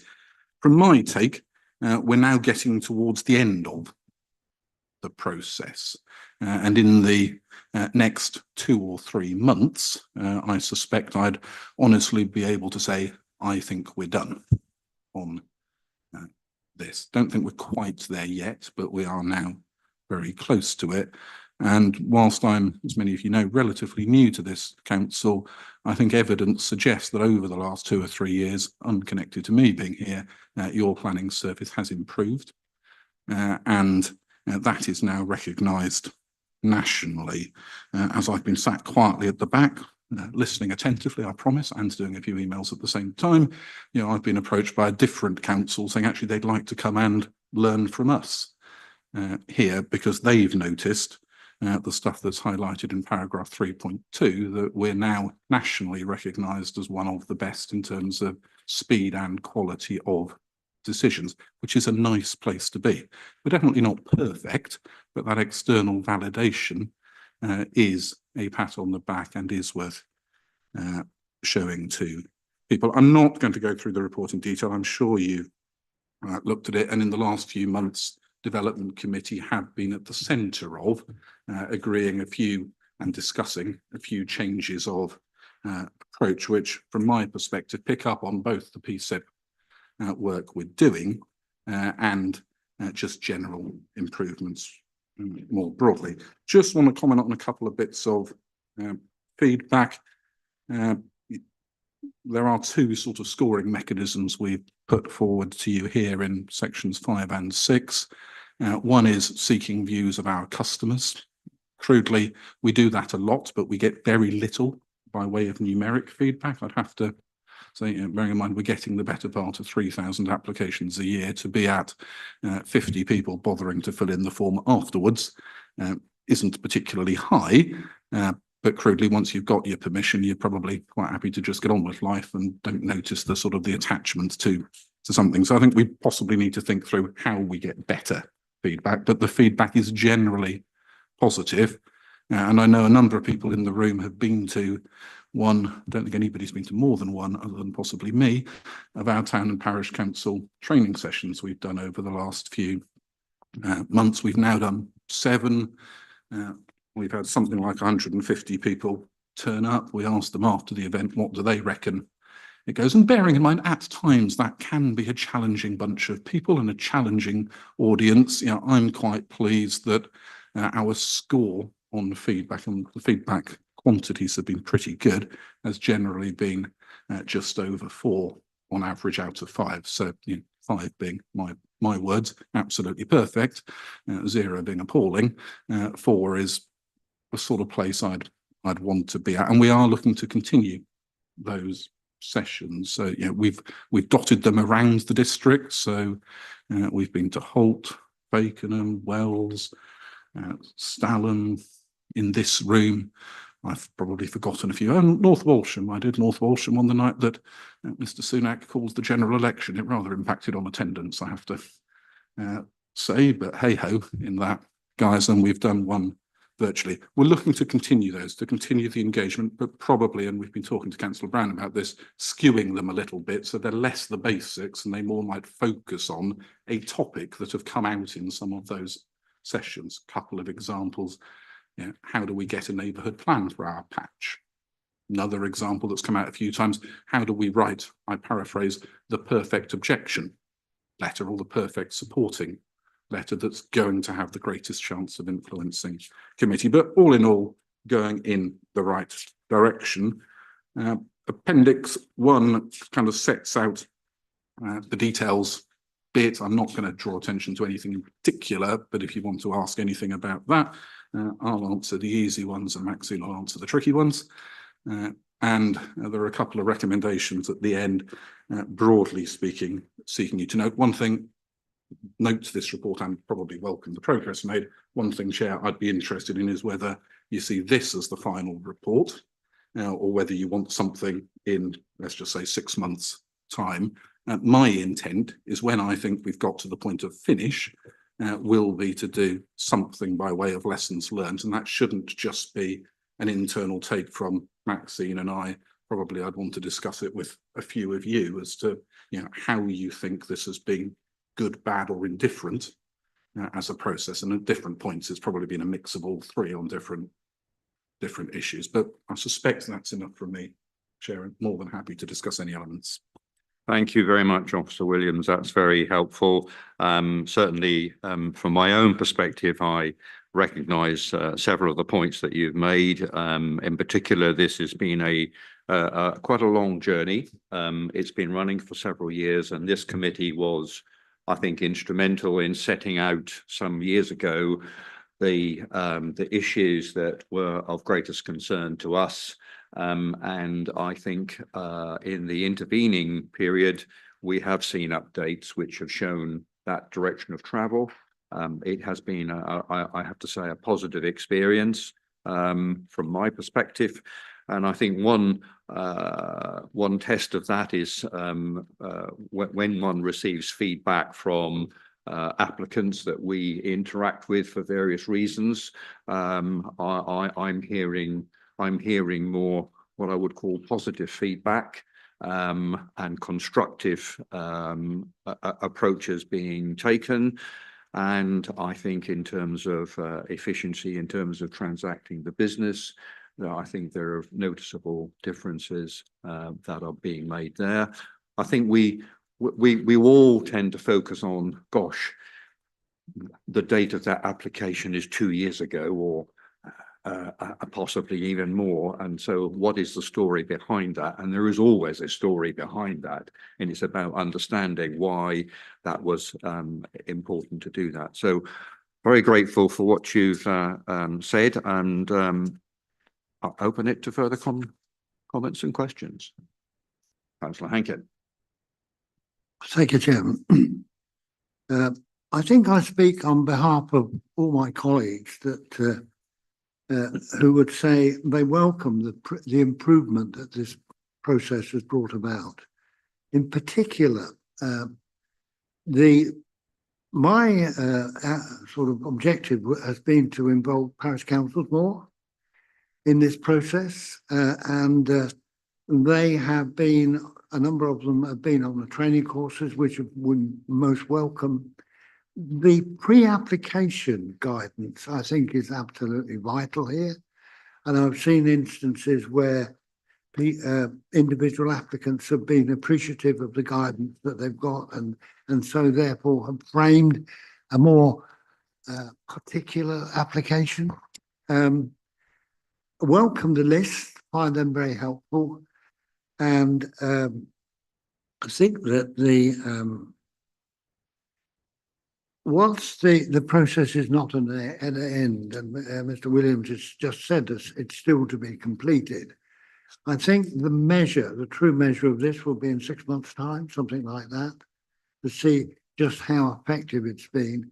But I think so far so good, quite frankly. I have one particular question, and that surrounds the process of S106, which is I've had a number of questions from parishioners who seem to believe that in big developments, there's a sum of money there that can be used in the parish. So, I mean, I've been able to say that is not the case, but I think a clearer definition of how that happens, when it happens, and how it happens would be welcome. You want to respond on? Do you want to do a 2 or 3, and then I'll do them as a block, indeed, if that's okay. But I will pick up on that point. Any further comments? Councillor Boyle. Very quick comment. I've been on the virtual course, and it was very helpful and very well rounded with a good deal of information. And from my dealings in the last year and a bit with the planning service, both on a personal level and on a district councillor level, I certainly can see why you've been recommended highly nationally, because I think that a lot of what's coming back is excellent work.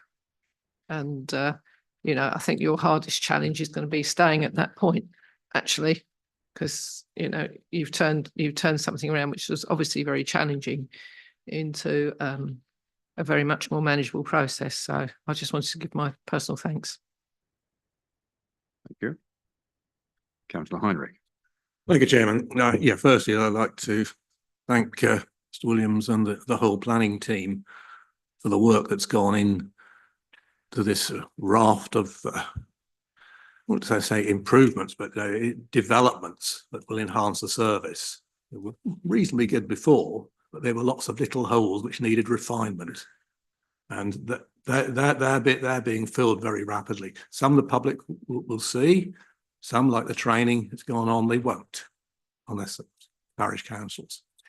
I think going forward, the 2 things that will make the biggest difference are the new validation list, which will clarify for applicants what they need to do, depending on whether it's a new porch or a multi-house development or whatever. And also the pre-application service, much refined. Yes, it's chargeable, but then it costs the officers time to sit down and take an applicant through. But if those two together result in a higher quality of applications, which are then much easier for officers to assess and to do so more speedily, we will very rapidly move things even further forward. I mean, our decision making is pretty good by anybody's standards. Very few of our decisions get overturned on appeal. Very, very few. Far fewer than many other authorities.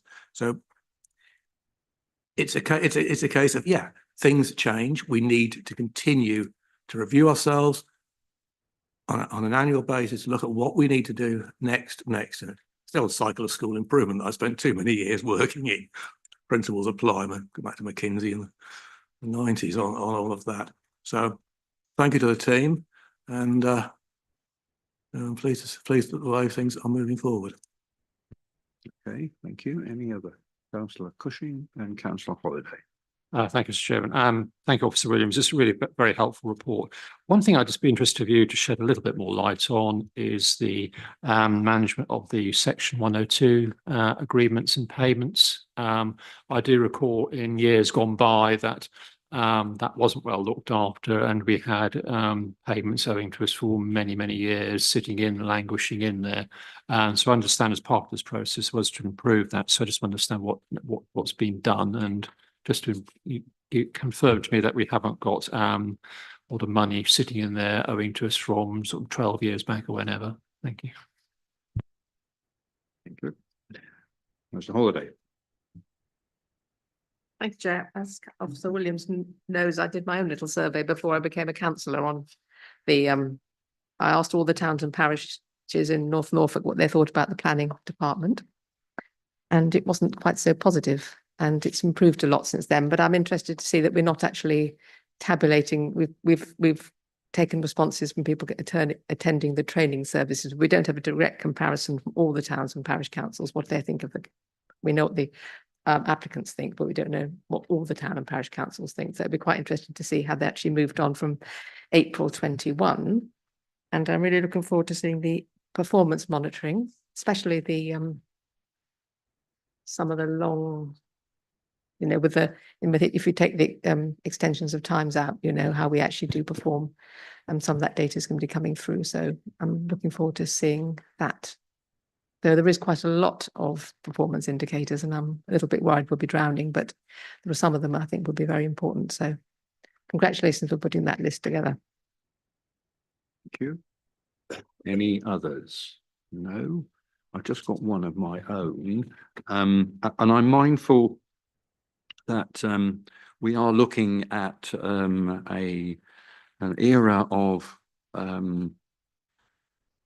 rapid build in prospect, if the central government has its way, with a lot more applications possibly coming forward. And this may not be something that you can give me an answer right now, but I just wonder to what extent, if you like, the system, the service has the capacity to adapt to that, and what sort of stress test, if you like, you might have in mind with regard to preparing for what might come down the track in some considerable number and volume in the future. So that's about the only thing. And my last comment, I think, would be, yes, I think it probably, we're coming to the end of what I would call the improvement plan. I think Councillor Heinrich used the word that is probably appropriate for the future, and that is development. I think that applies to all of us, whether we are as individuals or as teams or departments or organisations. We have to develop, and that is an ongoing process. So it might be the end of perhaps the insight of the improvement plan, but I think we have to always be adapting to the challenges and changes that need to what will come along inevitably. So I think that probably concludes our comments, and look forward to your responses. Thank you, Chair. One of the advantages of getting about 6 people to comment is I can accidentally avoid to answer 1 or 2 of them, but I'll do my best to cover them all, and do challenge me if you think I've forgotten yours. I have made a series of notes. Firstly, thank you for the positive comments. This has been a team effort. It's been, as I think Councillor Dixon said, I think I said at the start, kind of prompted by councillors, and actually that was a good thing.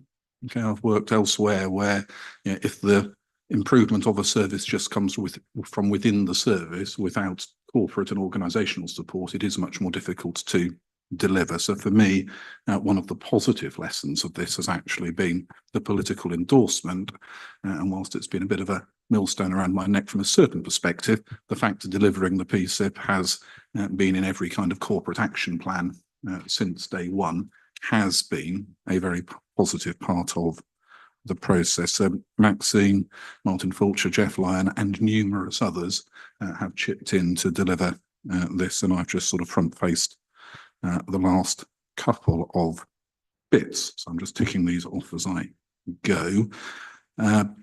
The town and parish stuff has been quite interesting. Interestingly, Councillor Boyle, the virtual one that you attended was the one we got the most variety of feedback from good to bad, which was invariably related to, I think, two things.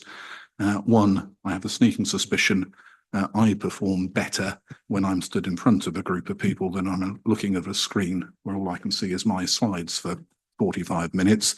And secondly, bluntly, people at the other end had various different experience of connection, quality and difficulty. So virtual has its place, but undoubtedly was a challenge in that one. Picking up, I think, Councillor Holliday, although others might have mentioned it, observation about key performance indicators, I agree wholeheartedly. We do really, really well by the two metrics that the government are really, really interested in, but they're not the only things that are of interest to the communities, the applicants, the town and parish councils, etc. And whilst I've got some sympathy for Councillor Holliday's subtle or maybe unsubtle chiding that the suggested list is quite extensive of key performance indicators, it will, at least if we can get it about right, provide a more rounded measure of how we are doing. And I do agree, staying at the top is going to be quite a challenge. Councillor Heinrich's right, our appeal record is astonishingly good. And I'm not trying to take credit for that, but it is really, really good. There are some exceptions, but the exceptions are far fewer than most other places. It wouldn't take many decisions for those percentages to come down a bit. And as I have mentioned in various avenues and over the years, you actually probably don't want to be 100% successful at appeal. You should lose some occasionally. If you're absolutely perfect, it probably is an indication that you allow fractionally too many of the marginal stuff to be a yes rather than a no. There should be some that we don't win. And I agree with Councillor Holliday's point. You know, the national system, which we work very well to, does favour organisations, and we're generally good at this, that work the extension of time system better than others. So to many people, the average time taken to reach a decision is as relevant as how many might be decided within a period that most people think is 8 weeks, but actually it isn't. Because if we can agree an extension of time for 1,000 weeks, I'm exaggerating, providing we reach the decision within that 1,000 weeks, it counts as a positive thing. So the indicator suite will attempt to do that. I'm leaving a couple of the trickier ones towards the end of this. I agree with one exception with Councillor Heinrich's bit that for me, the new validation list is a really important document, as will a better pre-app service, because bluntly our current service is not brilliant, and what we're suggesting is better in principle, but we then need to deliver it. Personally, I'd rather get to a point where we can say the planning service improvement plan process is done and complete. That doesn't mean that we shouldn't be identifying things every year that we want to improve and then working on them. And for me, it's really important that, let's just call it 3 out of those 4 areas at least flow out of an assessment of performance indicators. So there is some evidence that actually that's a bit we want to improve. There'll be 1 or 2 other bits, one of which is the chair's observation about the new planning system, which I will come back to as my final comment, because that could be an hour and a half in itself. Promise I won't take that long. As to where we go with that one. Dealing then, I think there's only 2 to go on my list. Section 106 observations, combination of Councillor Hankin and Councillor Cushing. So a couple of bits. I think it's a good challenge Councillor Hankins has put on the table there, that's an area that we might want to try and focus on with town and parish councils, because there is a lot of misinformation and misunderstanding, I think, around. And I'm not meaning that critically. I think it's almost inevitable when you look at your national media stuff or your regional media stuff, where some other councils are giving out quite a lot of money to town and parish council, or at least town and parish council projects in their areas. 99% of those are areas that collect what's called a community infrastructure levy, which is separate from the Section 106 process. You kind of, each authority is an either or. We're currently a Section 106 process, but if you hear your neighbour's got something, you know, East Suffolk as an example, which was mentioned earlier in the Beach Hut discussion, you know, give out money to town and parishes from their community infrastructure levy. They collect an amount per house. Strengths and weaknesses, but we're in the one camp.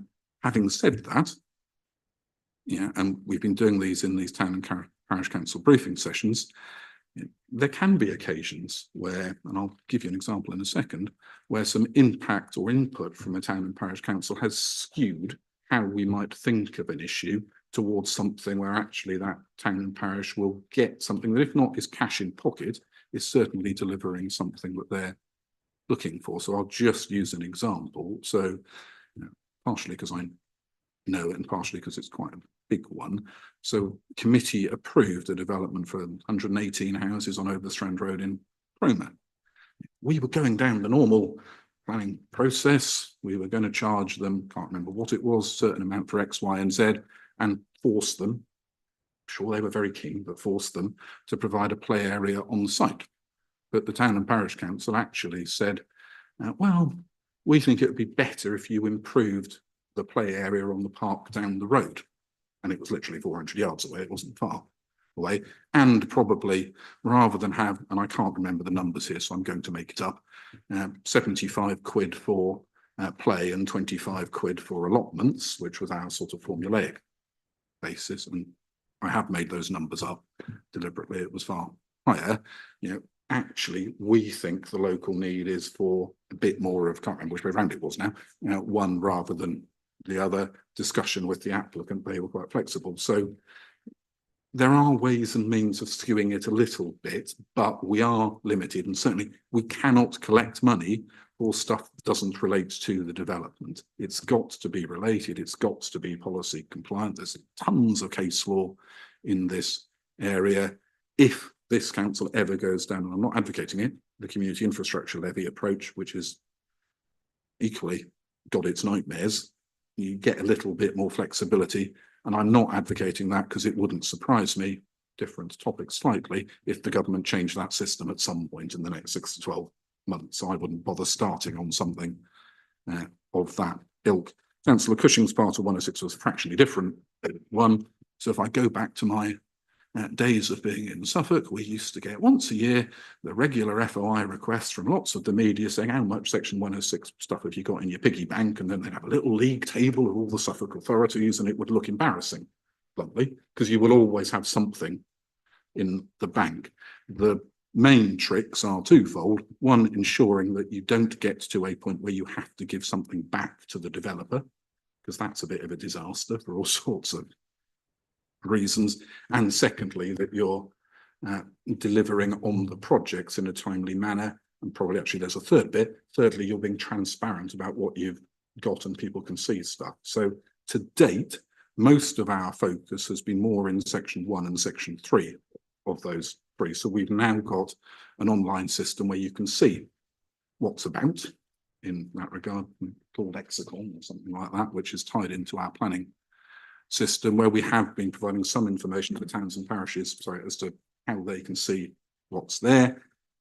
We're making sure we're not giving money back. Normally, and I'm not being in this critically, a development sector, when you give £100,000, you want to know what it's going to be spent on and when it's going to be spent by, and somewhere along the line, your accountant at the other end monitors the fact, oh yeah, we gave you the money, but if you actually spent it, and so we're much better at that. I'm not sure we were ever bad here.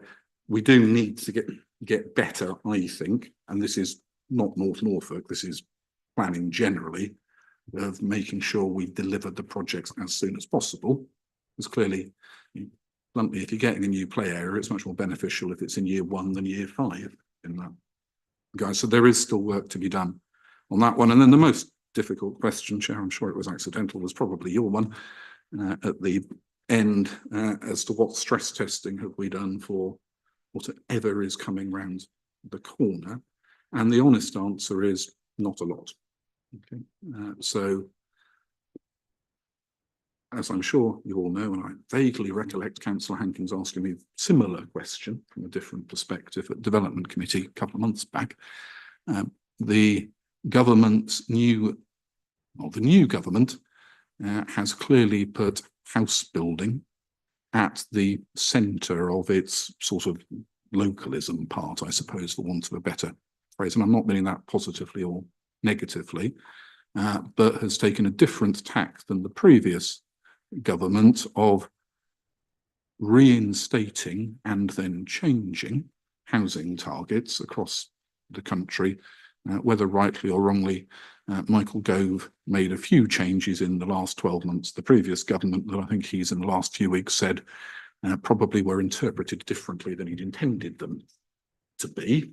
But we've now got some new targets. The new government have published them in draft. This council has submitted some comments that went past the Planning Policy and Built Heritage Working Party that Councillor Hankins chaired last week, I think it was, probably this time last week, and has effectively objected to those new numbers as they implicate North Norfolk, because broadly speaking, it would see a 70% increase in what we have to provide for in North Norfolk. And I'm butchering the numbers horribly.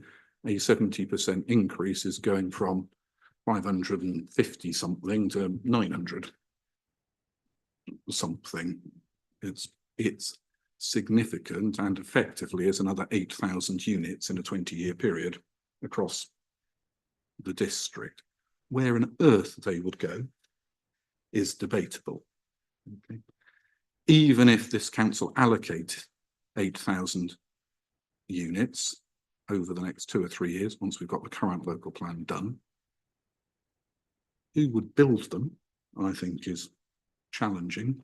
Where the water, if I be flippant, would come from if you turn on the tap in some of these, where the electricity would come from is a challenge. Where would those people work or enjoy whatever? Would it be a continuation, not meaning disrespect for his population of North Norfolk, of this end of the country being a fairly aged, statistically, community? You know, is that a good thing or a bad thing? And then how would the planning system work? It would be a huge challenge, but equally, if we get another, what do I just say, 400, 500 applications for homes a year, if it converts to that, that's actually quite a large income stream. So I would probably be saying to Mr. Blatch and Ms. Stankley, actually, if this is coming true, I might need 1 or 2 more officers, but actually it would pay itself back because of the income stream. Okay. And if I'm honest about this, my greatest challenge is probably just slightly aware that some of my team downstairs might be watching this or might watch it in due course. It's probably not the numbers of bums on seats in terms of caseload. It's actually the experience to deal with the more major stuff will be the challenge. We're not going to get another 8,000 homes by doing 1 or 2 somewhere. So to misquote Councillor Heinrich from earlier, you know, the current local plan has a significant impact on the scale of North Walsham. So I can't remember whether he gave a number, but let's just say 2,500 more homes is significant anywhere. It's particularly significant for a settlement pattern of the ilk of North Norfolk, where bluntly, no disrespect to those involved in them, North Walsham, Fakenham and Cromer are not big settlements. 2,500 on any of those will be a challenge.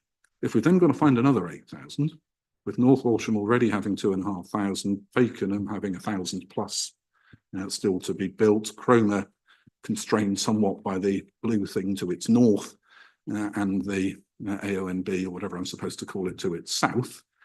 Where do the 8,000 go? That's my greatest concern is more the policy side, Chair. Final point, having said that, government are the government. They have a huge majority. They appear to be together on the principle of house building. So there will be a final NPPF professional view. 70% increase for North Norfolk isn't overly sensible. Pragmatic view is, whilst it might change a bit, it's not going to change much. The end product's still going to have a whopping great increase for this part of the region. I can't see them changing position completely. So that is a complete ramble covering roughly, I think, at least something of what every one of the 6 people who spoke said, finishing with your bit, Chair. I'll stop. Thank you very much indeed for responding to those questions that were raised. Does anybody else have anything else they would like to say before we move to the recommendations? No? Then just turning to the recommendations, there are 2 of them. Just let me turn up the right page.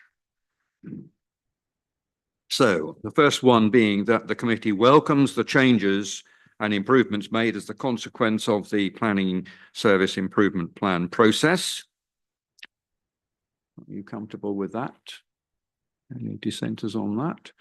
The second is that the committee notes that the future performance reports will be made available via the reports to the development committee quarterly and annually. And I guess that takes us just to the point that was raised about whether we want to see any further reports in addition to that which is going to the development committee. Are you content effectively from our scrutiny of the planning improvement process to effectively sign this off at this point, or and hand over, if you like, the those things which are follow-ons from this for the development committee, or do you want another report at some point in the future? Councillor Boyle.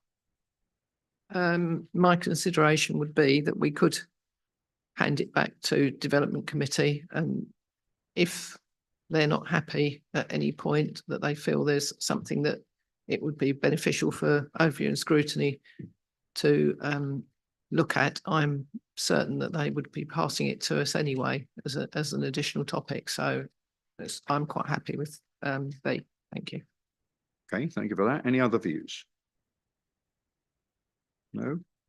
I think that's probably, if I'm judging the sentiment right, it's in supporting what you kind of said. And so if that is the case, then we would not be asking for a further report to this committee, but would want assurances that the follow-on actions will be handled by the development committee. And I think, rest assured, as individual members, if not this committee, we will always be having a watchful eye on the planning service, because it's one of the certainly the front services that we all interact with on a regular basis. So we will be knocking on your door if we have a need to in the future, but I think we can sign it off if you're comfortable to do that.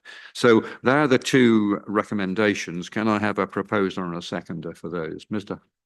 Councillor Hankin and Councillor Boyle. A show of hands then, please. That's unanimous to sign that on. Thank you very much indeed. Right, thank you both for that.